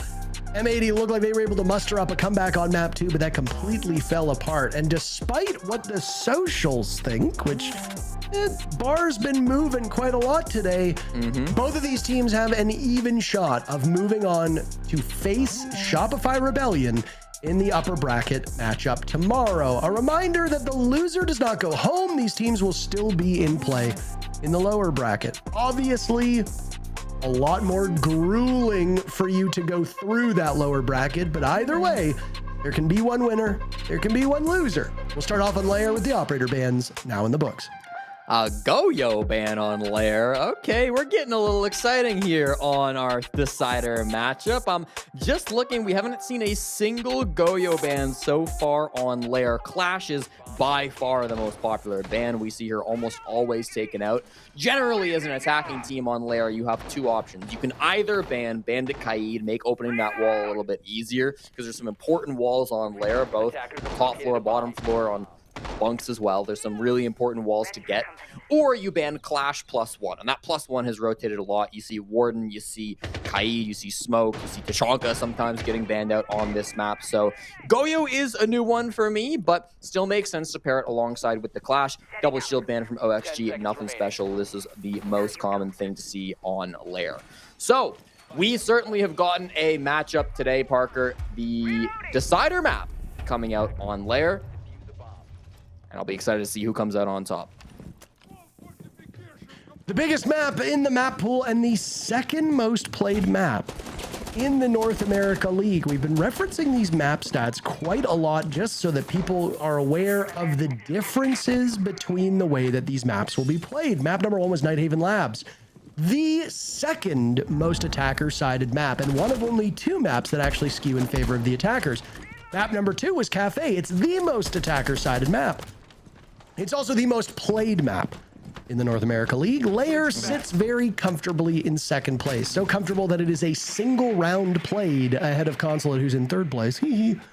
Lair is about a coin flip map. 71 rounds have been played. 47% of those rounds won by the attackers, 53 won by the defenders. It's going to come down to operator bans, it's going to come down to teams, and it's going to come down to the bomb site rotation. Top floor, I love this defensive lineup from OXG. They've got a zombie to hold down Ops. They've got Mira from Grixer to hold down some really important angles up towards Green in the north, maybe over towards Bathroom as well, over towards Gallery could have some windows. Got a lot of good placements from Mira on this bomb site. And then Tachanka Smoke, doubling up on that plant denial can be really good. There's some long Tachanka angles that you can get on the mask wall right in front of Yaga there, which is really important to be able to shut down if you're a defending team because it can be such a strong plant. Early fall off from Yaga in operations, which means that it's going to probably be a push that direction from M80. As I say that though, Houghton has Diffuse Kit at the bottom of lobby stairs. What are we cooking? Well, it looks like he's going to try to get into the bomb site as quickly as is humanly possible, and he'll dislodge one of those defenders with a nade thrust out, waiting for the flames in front of him to finish. That was Kino keeping them at bay. That might have also been the Shumikas from Forest, as Tachanka is an operator that does see some play here. First kill is going to be Yaga. He's the player of the game for me, for OXG, should they prevail. We'll see how he does here in this third match, but his contributions have been huge so far. Kino will bite the dust as well. Also at the hands of Yaga. Another nade will now go in as Diffuser finishing him off, so Yaga will only get 2 single kills. That's it. Isolated 1v1s. Flames going out from that Shumika launcher, and it's Gunner trying to dance around the fire as 30 seconds remain. Diffuser holding Diffuse case. The other 2 players from M80 will be there for backup. Grixer is on a flank, though. A flanking Mira is abnormal, but it just might work here, Jesse. I'm a little worried about M80 stalling out at this current point in time. They have not done much over the last 15 seconds or so as they try to problem solve themselves out of this situation they've gotten into.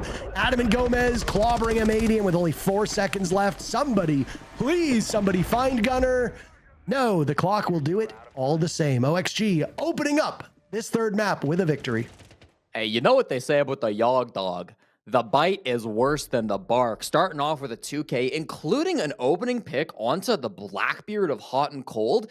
Very confused how he got that frag because Houghton was just on mezzanine, presumably somewhere around the master office doorway. Yaga was playing a very standard position on the Azami just behind the office desk and got a headshot pick onto the Blackbeard. That should be difficult to achieve, but he found some kind of an angle, and once the tip of the spear went down from M80, it all fell apart after that. They just did not have an entry point. Nice from Diffuser to trade back Yaga, but after he's already killed your Blackbeard and your Capitao, I mean, good luck making that push happen. So many Tachanka launchers coming out, Tachanka grenades, I should say, to stop that plant. Toxic Babes as well in spades for Gomez in that previous round. There's just no way they were making that push happen. The flank as well wasn't even needed from Grixer, but just felt like OXG were in total control of that defense and looked really solid. This has kind of been the story all day long. M80, supposedly the #1 attacking team in NA, really struggling on their offense up against Oxygen.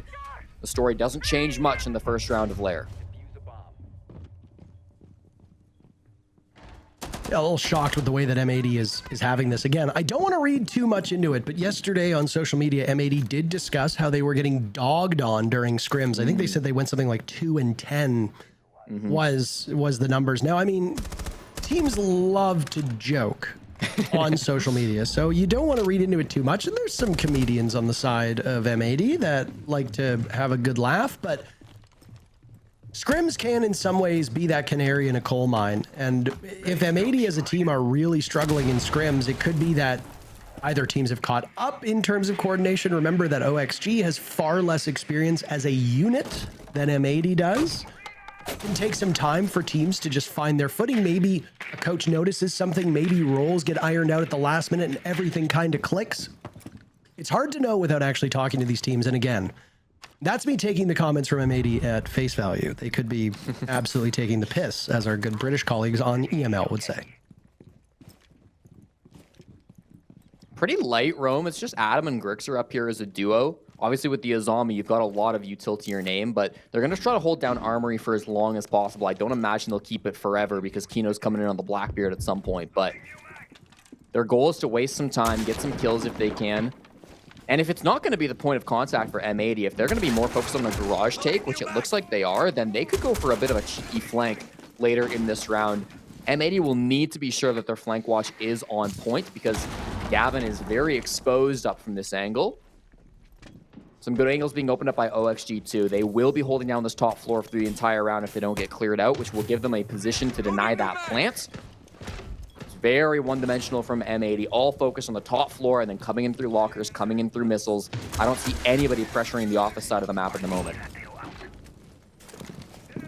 Some good vertical play right now by Gavin as he's desperately searching for one of the players down below. This round has gone by very quickly. Houghton taking out Gomez, and now Forrest being watched by Diffuser's death mark. That's immediately handled. It's gone, so now Forrest can live with somewhat more impunity right now inside a stock, not far removed from that B-bomb chassis. Grixter as well going for the flank. Yet again, another round where Oxygen thinks that a flank could work for them here. But with the numbers being what it is, M80 has the advantage. Down goes Gunner. He's had a rough day so far. At the hands of Forrest, Diffuser, no! Killed by Hot and Cold. A massive blunder, but numbers right now go right back to even. Hot and Cold still showing some teeth, as he and Kino are the last two standing. Grixer and Adam are above the bomb site, and you can see the red pings down below means that intel in sight is working out, even if there isn't a player there. Kino right now using his body to keep Hot and Cold alive, protecting him with that shield, as Adam has now made it down below. Diffuser will start to run away. That's the timer, of course. Grixer coming back to the bomb site. B heads Hot and Cold, and it's Kino in a 1v2. He's got an angle. You can still see that bomb as well, and see the case not far removed from it. He's got a read.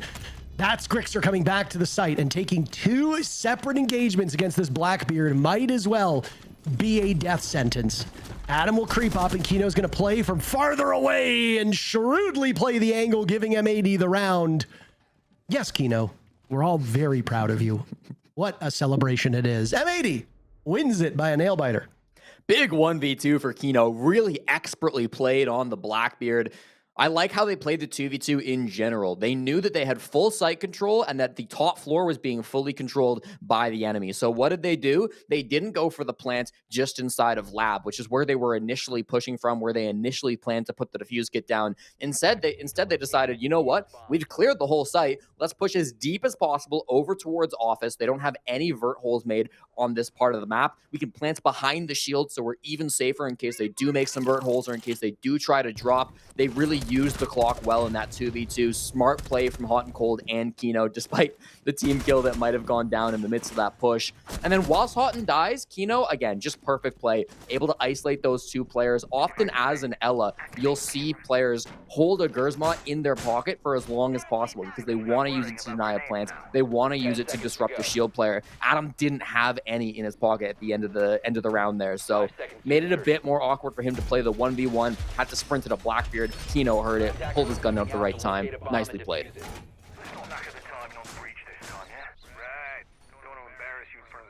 I do like that the flank has been working out for OXG through most of the day. I mean, they had flank operators that just seemed to be too hard to deal with all the way back on Nighthaven Labs, but M80 have assessed this. I mean, we really haven't spent much time talking about Fabian. I know you jokingly referred to him as God Emperor in the second map, which is a title that he loves to remind people of, but he's also a terrific mind for the game.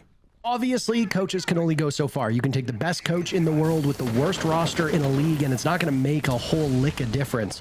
But when you've got 4/5 of a major winning roster and the most winningest player in Rainbow Six history, which is Fabian at this point in time, good things should happen. Now, every team will have bad days. Gunner is having a particularly bad day, which is awful timing, but again, there's a lower bracket, so it's not the end of the world for M80.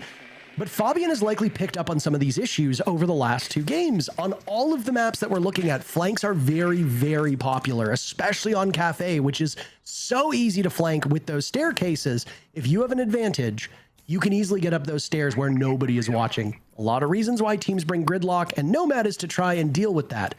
M80 has had some struggles dealing with flanks. Last round, they knew it was coming, they were prepped and ready for it, they handled it so well. There's only one defender on the top floor. Often on this site, you'll see 3 or 4, sometimes 5 top floor. It's Yaga alone. Now, Adam is close enough to support him. This position with the Kiva barrier is beefed with the last Kiva, so he will not have coverage from the bottom green window. Hot and Cold is outside playing that angle. If he gets a long shot onto Adam, that could be devastating. Makes it back to site though. Coverage not strong enough. Still, top floor is relatively weak. If M80 want to exploit that, that could be big. They do find an opening onto Gomez instead in towards the bomb site. So maybe they're just not willing to take the top. Maybe this is a good read by OXG. Either way, though, they are losing numbers and losing them fast. Back and forth between these teams is, I suppose, very fitting given what we saw out of that second map. Map 1 was a huge blowout on each side. Map 2 was quite close until we hit that second half, or just slightly before that. Lair taking shape right now to be more like the beginning of Cafe than what we saw out of Labs, but we're still early in.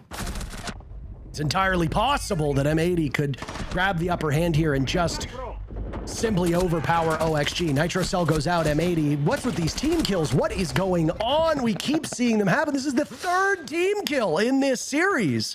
There's been one team kill in every single matchup. I don't get it. I do not get it. I don't remember if we saw one on Cafe, but now this is the second team kill in a row on Lair. M80 wins the round in very puzzling fashion. Listen, back-to-back team kills, but also back-to-back attacking round wins. So for M80, if it's not broke, don't worry about fixing it. Whether they get the team kills or not, it's not changing the outcome of these rounds. And that's because their early game has been so strong. You saw it in that round. It was a weird round for Bunks and Briefing on Lair. Often, that bomb site is defined by the top floor, by players playing up above, the defense holding on to it for dear life, the attackers sending everything they have, either to distract the top floor players or to take it for themselves. But we didn't see that. OXG, very light top floor presence. The only player that was really up there was Gomez, I believe. And he made his way, it was Yaga, sorry. He made his way back down. M80 were never concerned with taking the top floor. They simply opened up the main wall, were holding their flanks so that when those top floor players, just Yaga, did come back, they got a freebie kill onto them. And it was a really smart usage of their resources. They didn't want to commit everything to up above. They didn't need to. There weren't that many players up top, so they just played the site. They played the breach. Kino worked a couple of great picks. He's up to 5-1 now, the hard support player of M80. Second support alongside Hot and Cold, I should say. Really well played by that M80 attack. Not something you see every day on that bomb site, but I thought they did it expertly. 5 seconds to insertion. Well, the best attacking team that was talked about has shown up. I will say, M80 has not, for their fans, made these rounds easy. There were a couple flawless rounds from M80 if memory serves correctly, all the way back on Nighthaven Labs, but M80 have never really looked very comfortable in this matchup. This is a very well-balanced head-to-head, whether it be thematically, whether it be role-wise, whether it be player-wise. At some point, somebody smarter than me will have to answer the question as to whether or not Gunnar is getting shut down by OXG or whether he's just flat out having a bad day, either based on his own performance or his teammates not really allowing him to have the performance that he needs to have. But that question does really need to be answered. And right now, it is the loudest question being asked is what is going on with Gunnar? He was completely invisible on Cafe. He was downright useless on Labs until we hit round 6 or 7, and then he leveled up to what we expect of him. But now, then Cafe, obviously, he regressed, and now here we are. He hasn't really shown a ton of value through these 3 rounds. It could be that Oxygen are shutting him down, and that it's not actually Gunnar's fault. But again, it needs to come down to the desk, it needs to come down to coaches, it needs to come down to people with a better grasp, as I am just a lowly play-by-play caster, to be able to talk about what is going on with Gunnar. Well, we're back to the top floor as we saw in round 1, and there's typically 2 schools of thought for attacking this bomb site. You're either going to go in through ops, enter in through the mask wall, or you're going to push the green side in through storage. M80 are trying the second attempt after the first strategy didn't work so well last time. Means that they're going to be, yes, focused on this mask wall. Gunner's already opened it a bit, but I expect Hot and Cold's going to be taking the fuse kit, over towards storage to try to make this entry point. And definitely feels like OXG are aware. Look at all of that fire. Doesn't stop it, though. Diffuser with a backstab is able to find Adam creeping up on the Nook. They have the man advantage. They couldn't get this last time they went top floor. They almost got Gomez with that nade. Yaga now punished as well by Gunnar, who finds his second kill, his first of this round. And he's going to be playing on non-traditional fragging roles here, so I don't know if we're going to see these numbers continue to hold for him. Diffuser takes a second to look at his phone, and unfortunately, he's flattened by Gomez. He's traded right back by Houghton, who had the good read on it. Forrest and Grix are last two alive. Grix are down for the count. No Mira flank to be had, so Forrest will have to get quite active.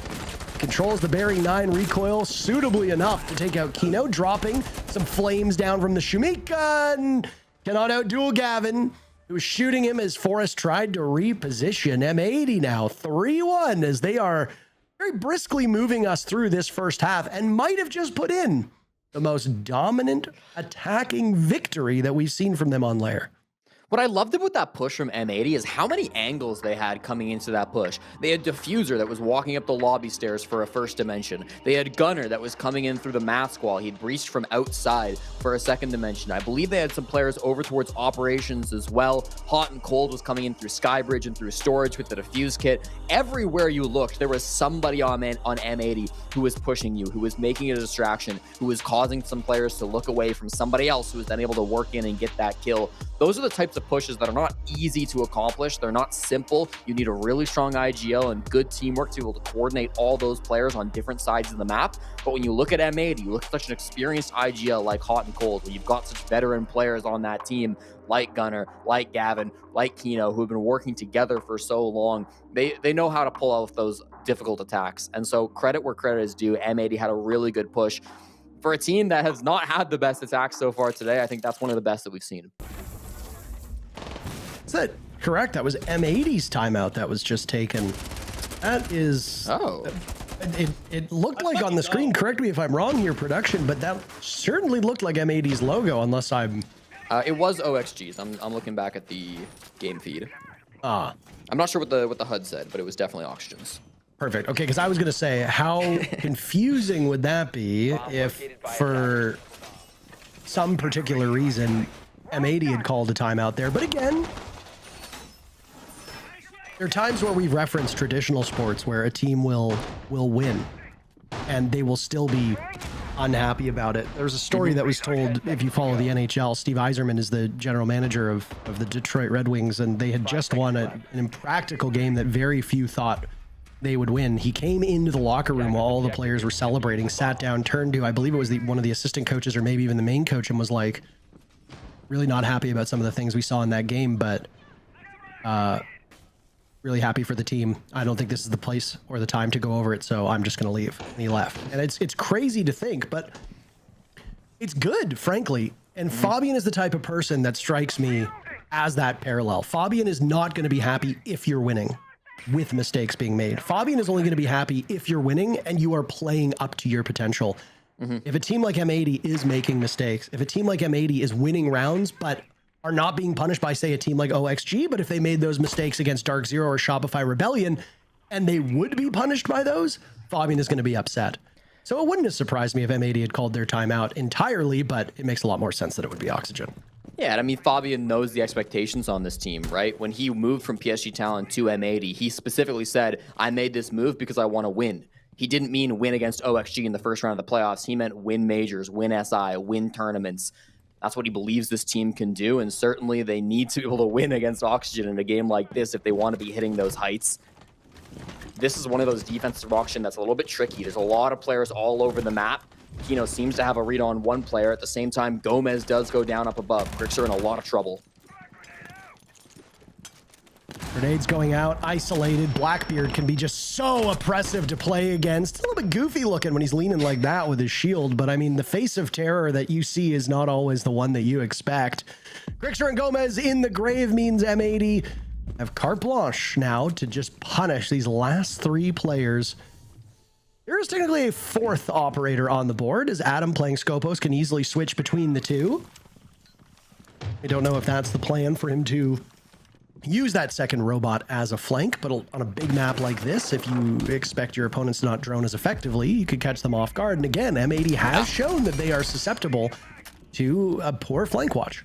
Yeah, Adam just teleported back up to the top floor. I don't believe this was droned out, so this will be a huge shock. It needs to be big. He can't just get one pick and then die. He has to get multiple picks, or at least take full top floor control and kill everybody that's up top so that he can deny a plant vertically.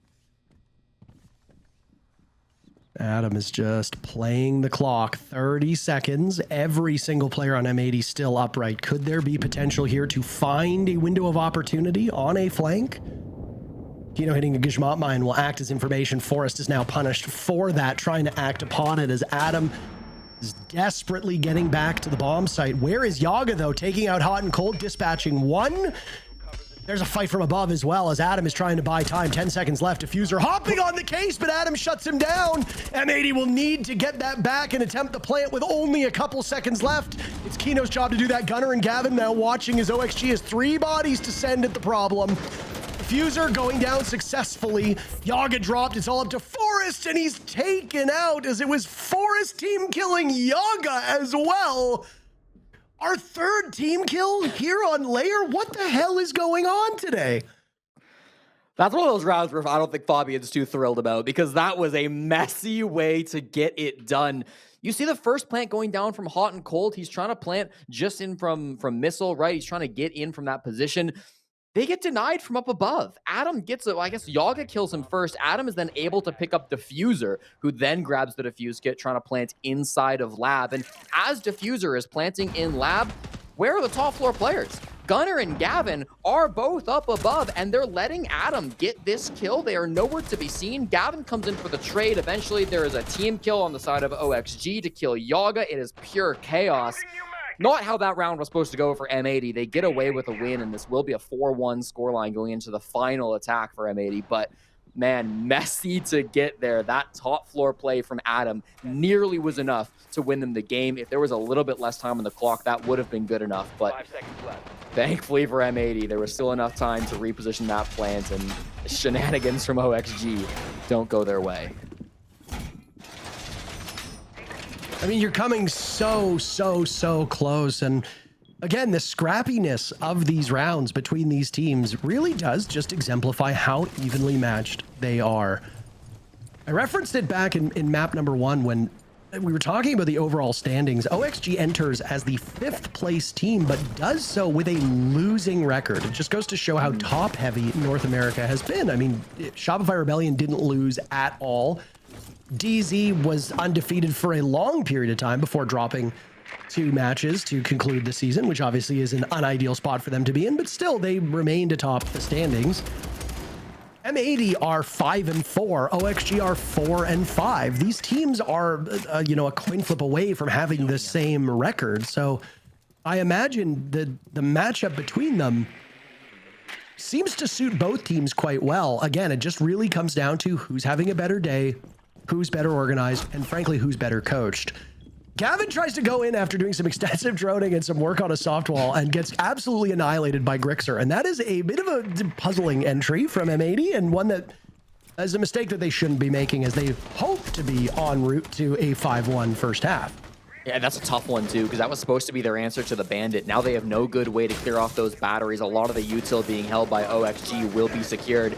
This push is going to come straight into the storage hall. Hot and Cold watches the repositions of the defenders, but he can't do much about it. The breach eventually goes in through storage, so they have an opening into the site that's not just this one singular doorway, but 5 D-men still up on OXG, looking to be able to stop this. Kino, a classic play from him. He loves the sends on this bomb site. Used to play it on old M80 back when Spoit was on the team. This time, though, it's being jammed out by Grixer. He kind of late positions that mute jammer, which has really thrown a wrench into these plans. They're going to have to nade that or get some other way to stop it. Still looking for that opening. Watch for Diffuser as well on the gallery window, hoping to stop any rotations in the deep. Kino is having a quietly good day. He's leading his team and leading the lobby at the moment in kills. Again, they can jostle around these roles on the side of M80 because of the flexibility that they have. On Cold is now inside the bomb site with the case at the halfway point. He bails off. There goes an explosion overhead. Diffuser taking down Gomez, Grixer and Forrest on the board. Gunner holding things together, now looking for another opportunity. He can't get to Adam fast enough as Diffuser beats him to the punch. Gunner has leveled up. He was 1-1 when we asked the question, is he having a bad day or what? He's got 4 kills now to his name. That's where he will stand at the end of the first half as Forrest denies M80 a 5th round. A 4-2 scoreline for the attackers is about as good as it gets on Lair and is really where it should be. The other way around, this is a defender-sided map, but M80 are doing better on the worse half. 4-2 the scoreline, and now your second favorite part of the day, the second wave of operator bans goes underway. Should be seeing shields coming out, and then a muted interesting one to take out if you're OXG. Almost certainly to be paired with a clash if history will repeat itself, unless they want to get absolutely wild. I guess could be a Kaid if you want to really lean into the anti-wall denial as well. But no, it will be the clash to come through. You know, about 2.5 hours ago, Parker, we started this cast by giving a lot of praise to Grixer for denying plants on the defense. That was a huge part of that lead OXG got early on Nighthaven Labs, being able to stop Hot and Cold from planting, largely thanks to play from Grixer as an anchor. And he kind of did the same thing. He had the first Nitro Cell that went out that forced Hot and Cold to get off the plants. That Nitro Cell did quite kill Hot and Cold, did 90% damage. The second Nitro then came out from Forest. It was 2 in a row to be able to kill that Blackbeard, even with the shield in front of him to stop that plant. Good stuff coming out from the defense in that final round. OXG very focused on stopping that plant. There was also a run out coming at the same time from Gomez, who jumped out the bathroom window, which we didn't catch. It didn't amount to any kills, but was still, I think, a good call to try to put pressure on that gallery player. Shows that OXG are thinking about these defenses quite hard. They were trying to come up with answers to what M80 might be showing, and I think they had them at times, but M80's attack's just too strong. Things getting too chaotic for OXG in some of those rounds, so they will be at a deficit in the second half. Hopefully this is where, if you're an OXG fan, M80's weaknesses on the defense start to shine through. You really need to rely on some scrappy holds coming out from M80 because they only need to win 3 rounds, and they'll be headed to the next round of playoffs.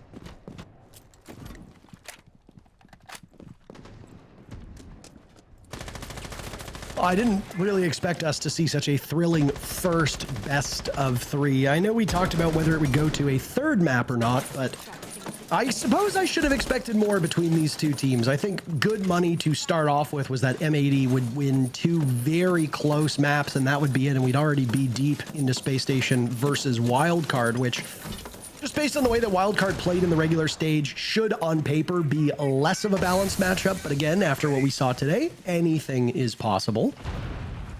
Both Shopify Rebellion and Dark Zero received buys because of the standings being the way they are and the way that the playoffs work. So neither of them will be in action today.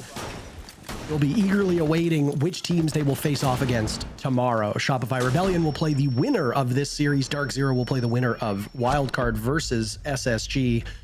And OXG are having a pretty good start to their first attacking round. They've already eliminated Hot and Cold. They've done some serious damage to Diffuser, and they've wasted much of M80's utility at this point. It's been chaos in the storage hall. You see bees, toxic baits, flashes, nades. Every util you can imagine has been thrown at this hallway. Barbed wire was there earlier as well. Nobody's died from it until just now, though. Gunner opens up on a Gomez and then trades himself back out as Forrest found that for quick refrag.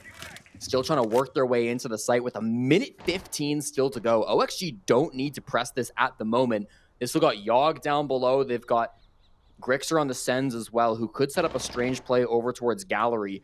But they are hunting and fishing for kills at the moment.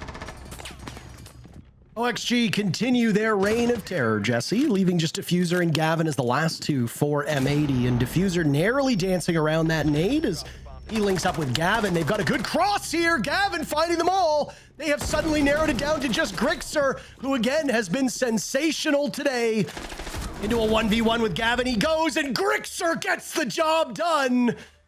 A not necessarily do or die round, but a tremendously important victory for OXG to stay competitive in this match.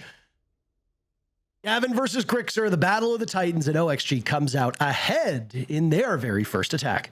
Thank God for Grixer. That was a 4v2 thrown to a 1v2. Every one of Grixer's teammates fed into that push, and it felt like OXG were just too eager to get the plant down. Forrest was in a plant spot very early in our 6th room. Gavin was happy to just swing out, get that kill. They didn't have the control to go for a plant. Gavin was too well positioned. Immediately got that trade back onto Forrest, who was planting on the Blackbeard right here. This is the most important frag. Nobody's able to watch for that. There's 50 seconds. They did not need to plant at that moment. They could have taken their time, chose not to. Everybody goes down. They leave Grixer in a dangerous 1v2.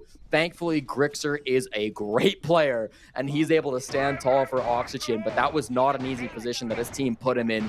Had to bail them out a little bit.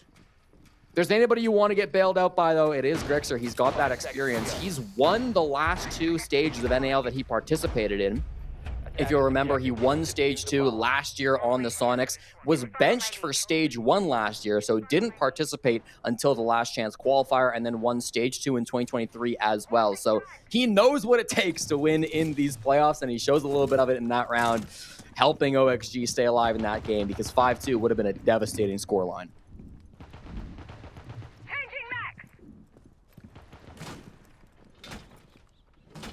Get another scrappy round, Jesse. What do you think the over/under is right now on another team kill? I feel like we could hit a 4th. I feel like we could hit a 4th here on Lair. With the way it's going, absolutely. It feels like we're due for another win the next round or 2. I will say, this might seem like a very simple thing and a very obvious thing to many viewers, but the frantic pace that we are seeing, the mistakes that are being made, the all-out executes from these teams just go to show you how hard these two teams are going about this. I don't think there's a single person who's going to be able to walk away from this match and say, yeah, OXG threw her. Oh, yeah, OXG weren't in it today. Both of these teams are fighting as if this were a major SI Grand Final. And for the upper bracket of a playoff, you don't necessarily want to go as gung-ho as that, because where's your energy going to be moving forward? But I really do love that both of these teams are leaving nothing on the table. I think we're getting ready for a fast execute, Parker. We've got the Ying on Yaga. We've got Forrest on the Blitz. Forrest is not exactly in a position. I think he's going bathroom window, so killing Diffuser and Gaveni is going to be the immediate push-in.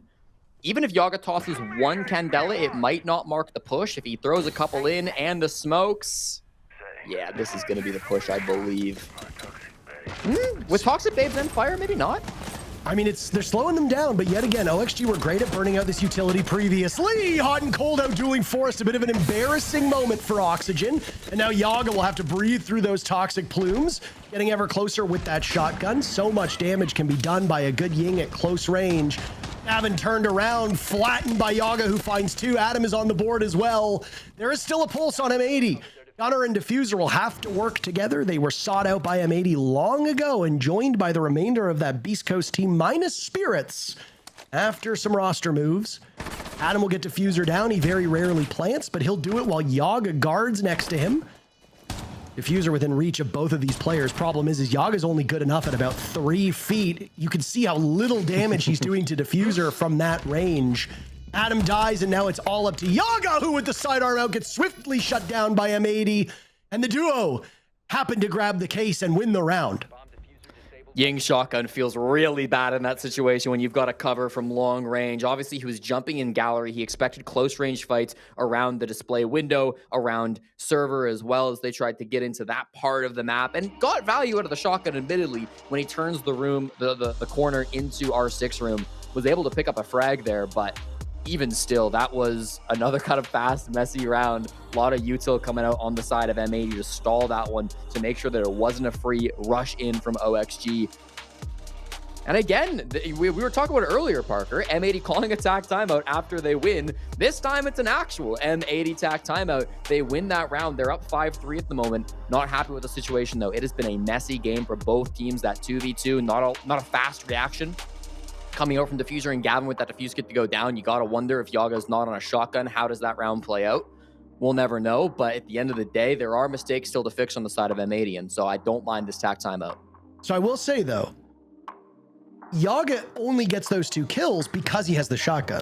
So if we did theorycraft and say, well, what if he had the LMG? Does Yaga get those first 2 picks with the LMG at that range? It might be unlikely, right? Maybe he gets 1, immediately gets traded out, and he's not even in a position to get the kills moving forward. I mean, I understand where you're coming from, and I also engage in this, like, well, you know, what about, let's speculate kind of deal, but it's hard to say, because if he switches his loadout, does he have that same impact earlier in the round to sacrifice potentially opening things up to give his team a good spot, and it makes him better in the later round, but maybe the early round is weaker. It's hard to say. Yeah, that's a good point. Yeah, that time around, I don't think I was betrayed by the logo on the screen. I don't think my eyes failed me either. M80 saw some issues there. Fabian said, let's fix these. Let's go for the knockout punch. We're 2 rounds away from a date with Shopify Rebellion tomorrow. insertion.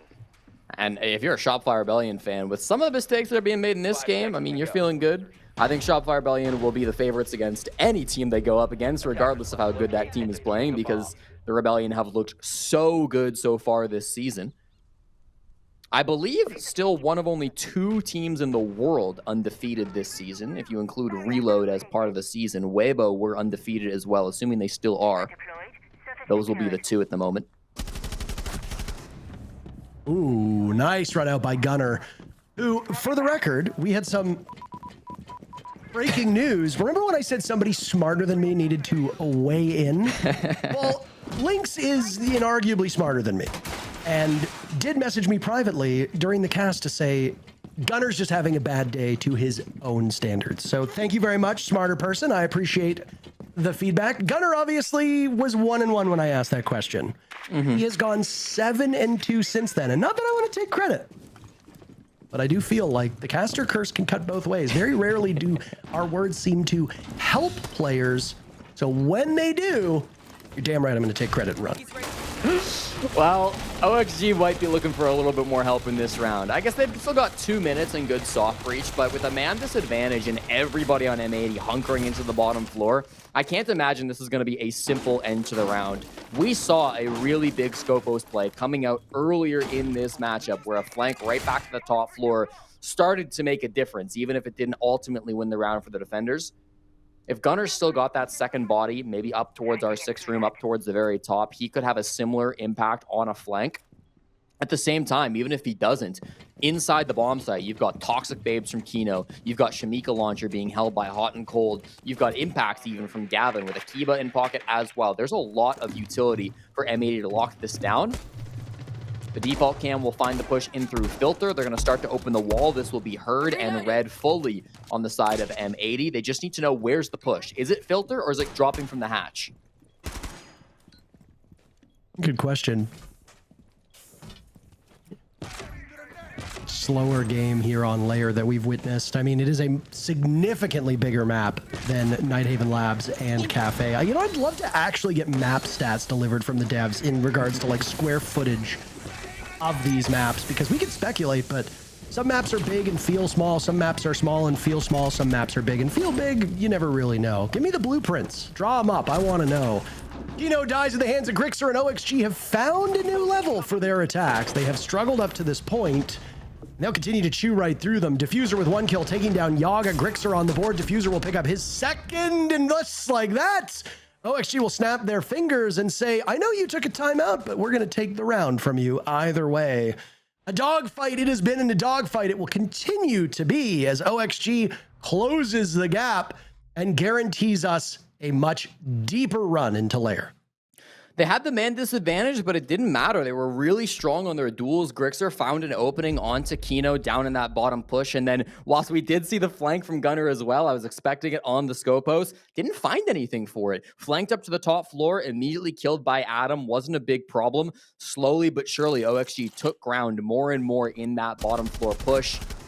Yes, maybe they lose Gomez early, but with the Dokkaebi down, you don't really get that much value out of a Dokkaebi in the site push, right? Usually that's more for the roam clear, so it wasn't the biggest loss in the world. Feeling good about that if you're OXG. You know how critical it is to keep M80 off of match point. This will be series point as well. The coordination in that one too. Very tough to pull off, but they managed to get it done. So this is going to be them staying alive, and M80 returning to the exact same bomb site after banning out the blitz. So they're thinking without Forrest on that operator, they should have a bit more success. I'm always wary when I see a Fuse on the board, because Fuse in particular is a poor substitute for the traditional shield operators, both of which are banned out, as you talked about. I mean, there is an option to play Blackbeard, which looks like Yaga will flex into. Okay. Oh, that Jesse, how long have you sense. been casting for? And you fell for the traditional bait of don't talk about the operator lineup as a certainty until it is certain. You brought it up! No, you said Fuse. You talked about Fuse. I heard it. What? Mm-hmm. So we're going to have to replay And you the can't tapes accuse on me that. of gaslighting, Jesse. I own an electric vehicle, so I don't even know what gas is. Yaga will instead run with the Blackbeard. He has been a staple at this point. I mean, shields are not as strong as they used to be. I think that is a consensus around the league, but they are still very strong. So even if they went from like a 10 to a 9.8, they're not as strong as they used to be, but they're still much stronger than the alternatives. Blackbeard is an often very oppressive operator. We've seen how you can use those nades in pocket to dislodge opponents, act as a form of area denial. The nades are not necessarily what's going to kill you, but it's going to put you in a spot where the Blackbeard can follow up on it. Or if you don't want to deal with the Blackbeard, then you die to the nades. I mean, you really just have to pick one or the other. He's also a strong fragging operator, and for Yaga, while he has some struggles right now on layer, he has been, in my eyes, one of the best fraggers on Oxygen and in the entire matchup. Forrest, with no shield in front of his eyes, will run directly in. I don't know if he thought that he maybe had some protection, but he gets gunned down, and M80 will find a second kill for their troubles. This time, it's Grixer who's gone. Things falling by the wayside very quickly with still half of the round to go, and OXG down 2 players. That's a devastating mistake from Forrest. You've just delivered the defuse kit straight into the hands of M80. That's a tough spot to be able to pick it up from. Obviously, the Goyo canister getting popped out. That's going to stall out some time. They're going to have to push in through missile to pick up that kit if they want it, but M80 are very aware of its position, so they can now play around this gift that they've been given. I saw where Forrest was going for. You know, he thought he had an angle. They were rushing. He had a lot of momentum. If he can work a pick with the shotgun, maybe that's a play. But now, I mean, you see how much trouble Gomez is in trying to recover this kit. I don't even know if he's going to be able to. I mean, it was M80 who turned a very similar scoreline on its head, and Gomez starts with a pick on the gunner. That'll be all she wrote. Yaga and Adam still remain. Choked off for the time being by that gas with 40 seconds remaining and 1 in back pocket for Kino means there will be more of that toxic babe to be dispersed. Adam finds yet another kill. He's up to 9 at this point in time, but again, that'll be all she wrote. It seems to be that OXG find a single kill and then are traded out. I wonder if that's because M80 are in lockstep right now as defenders. Yaga will square off against the 3 remaining players as M80 looks for match point, and they will find it again. Yaga's at the upper hand against Kino through most of this match, but when it matters the most, it's Kino to come out ahead. 1 round away from a date with Shopify Rebellion tomorrow. M80 win the round. And sometimes it's just those little moments, those little decisions. I think Forrest's going to be haunted by that play in his sleep, rushing in with the defuse kit, with the Ying shotgun again, I might add. I don't know, it's been a bad day. Not able to find anything, getting it done, maybe having some flashbacks back to last season where in stage 1, he was in a very similar spot. First round, upper bracket quarterfinals. His team, Space Station, up against M80. They got floored in that series. It's certainly been more competitive. What is Forrest doing? That's what I'm saying, though, man. I was thinking something similar when we saw him sprint into the building underowned with no shield. This is what I'm saying. Like, these little mistakes will come back to haunt you. It is a do-or-die round. Now it's 6-4. Forrest has got to be a hero these next 2 rounds. He's got to do something to bring this team back into it because that is going to be a mistake that haunts them. I have praised Forrest many times. From his time on United, to his venture on SSG, now obviously on OXG, when he was on Astralis, Ophos on XD, I have very favorable things to say about him. But the one critique of Forrest that I have always had, ever since he played down in Challenger League, is that there are just some moments where you see what he's doing, and the only thing that can run through your mind is, what the hell is he doing? There are few players that I can say that about. Yeah. But I don't know if it's just you subscribe to the old adage, if you don't know what you're doing, neither do they. I'm not sure, but there are just too many times where we see Forrest do things and there is really no rhyme or reason. And I will defend myself a little bit because, again, I will go back to the comment I made where I said I am not an analyst, I am not a color caster, and I often rely on people who are smarter than me to tell me things about the game, as most play-by-play casters do. There are no shortage of pros who also ask that same question and go, what was Forrest doing? So I am at least in good company. Adam right now is in no company whatsoever as he's the only person who has died. And since this is match point, that is a dreadful time to be the opening death. I like the tools. They've got smokes. They've got the glads as well. They eat the C4, but it's not too much damage. That shield in front of Forrest will save them. Stalling things out with the Kiva barrier doesn't matter, though. Here comes the hop in.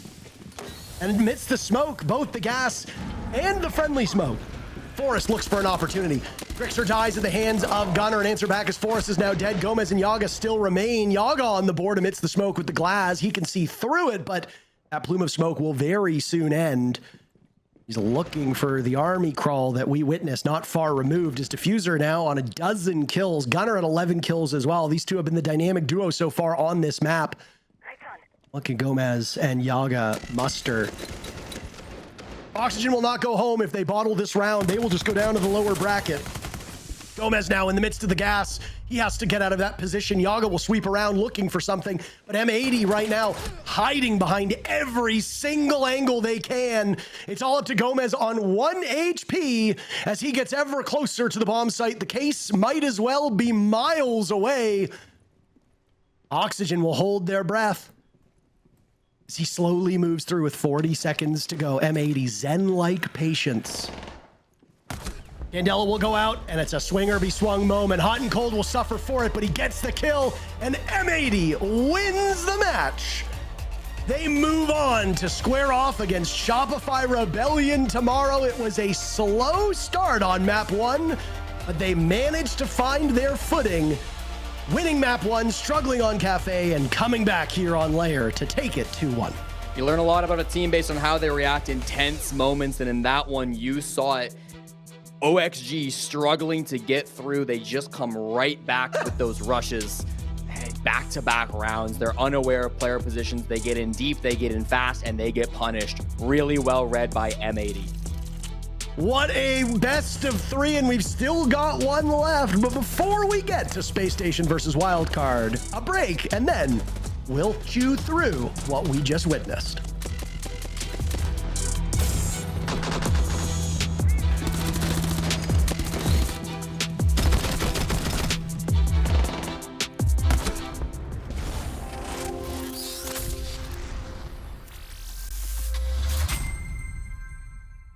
I have security first contact. Okay, I'll pick up you. No, you don't. I'm taking it.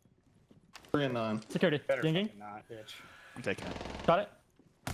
Nice! Holy guacamole. We did it. Can we please stop making it harder for yourselves than it should be? M80 managed to pull it off after a marathon of an opening playoff game, the upper bracket quarterfinal. They make it work. We welcome in Hot and Cold now as the winners of this matchup. Clearly feeling, you must be feeling good after this one, but probably exhausted, I can imagine. I mean, honestly, not really feeling that good. We were expected to beat them, and we just made it so much harder on ourselves. So we got the dub. That's cool, but we still played like shit.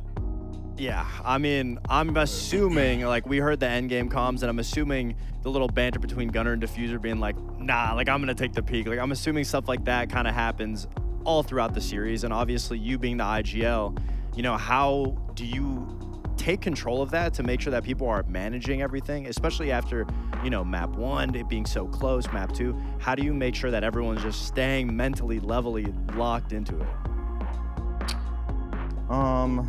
I mean, a lot of that comes from Fabian, to be honest.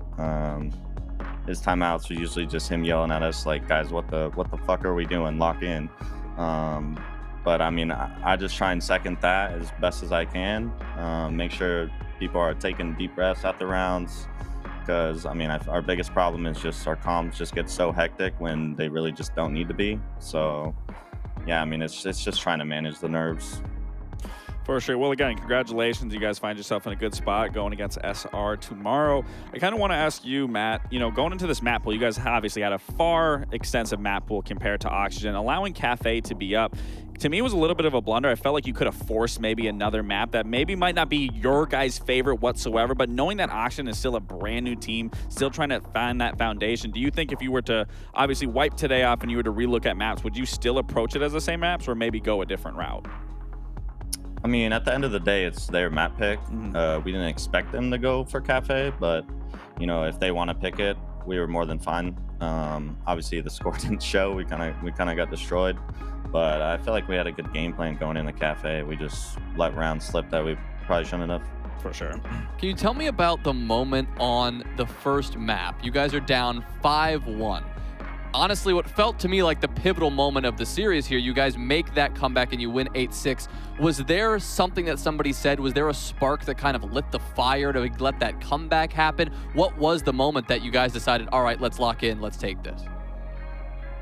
I don't know if there was like a specific moment, to be honest, but we all knew that we threw so many rounds on attack. Could have had a 3-3, maybe even 4-2, and ended up 1-5. But I mean, it's a hard map to attack for one, and we know that they're not really that good at attack. We just play our game, and then once the rounds kind of start building and building, the momentum obviously is just on our side. And I don't think that they were able to handle that momentum switch. And just one last question to follow up, obviously, and your guys' struggles with comms in those late rounds when it gets chaotic. I mean, how do you then address that now going into tomorrow? Like, what are we going to see differently from today that we're going to see going into tomorrow? I mean, it's hard to say. I mean, the thing is, like, we've been adjusting this for the last week or two, and we've, it's been really good in practice. The last couple of days of practice, we've had like really calm and cool and collected comms. Yeah. So it's just about doing it on match day. I mean, I can't make everyone do it. It's just gotta be in their own brains, and hopefully it clicks tomorrow. I mean, I'm excited for the SR match. I don't think we played good against them last time, so I mean, I hope that we show a better M80 tomorrow. For sure. All right, thanks, Matt. I hope that you and everyone on the team can kind of let out a collective sigh of relief as you move on to tomorrow, and we wish you the best against Shopify. Looking forward to watching that.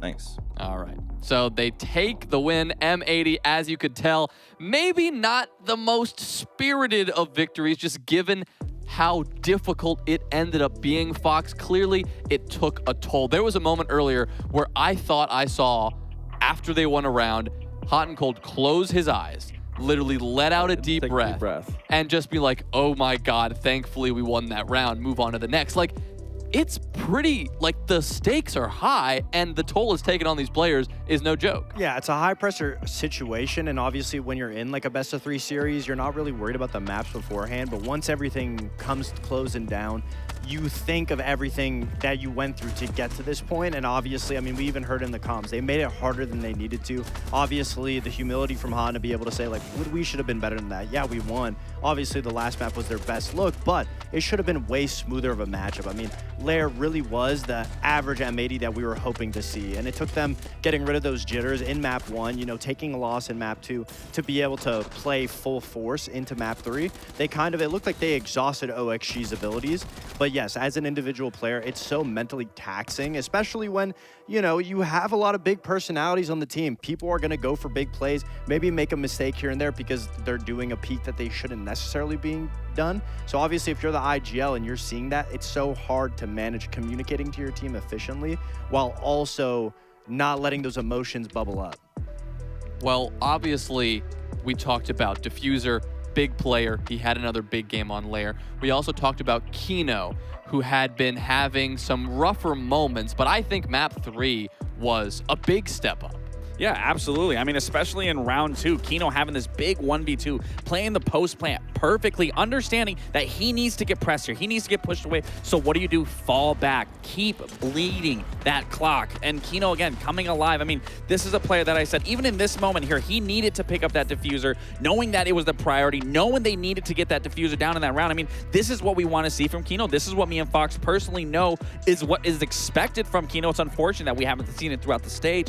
But again, if we're seeing it now in playoffs, that is the most important factor because that is the key to success. That is what's truly going to build up a team to have a more titles underneath their name, more stature when you say their name, is when you can have all players show up when it actually matters most. Yeah, I mean, we needed Kino. We talked about it. We needed him to show up, and being on the shields last year was something that was a struggle. Hot and Cold comes in, takes that ability to play the shields. Kino found success, but now in this new system for M80 was struggling. And so to see him on Lair, play the BB, not necessarily like a Blitzer or Monty, he has the BB. He's able to kind of do a hybrid of both. Be that shield, gather that info. The 1v2 was such a nice heads-up play, but he was constantly constantly putting the pressure on the opposing team and putting himself in these dangerous situations that the shield can bail him out of, that when he was doing it with just no shield and a gun, it wasn't working out. So to see him fall back and play it and find success, obviously, you know, if I'm M80, I'm looking at that and seeing where can we incorporate Kino more on the BB.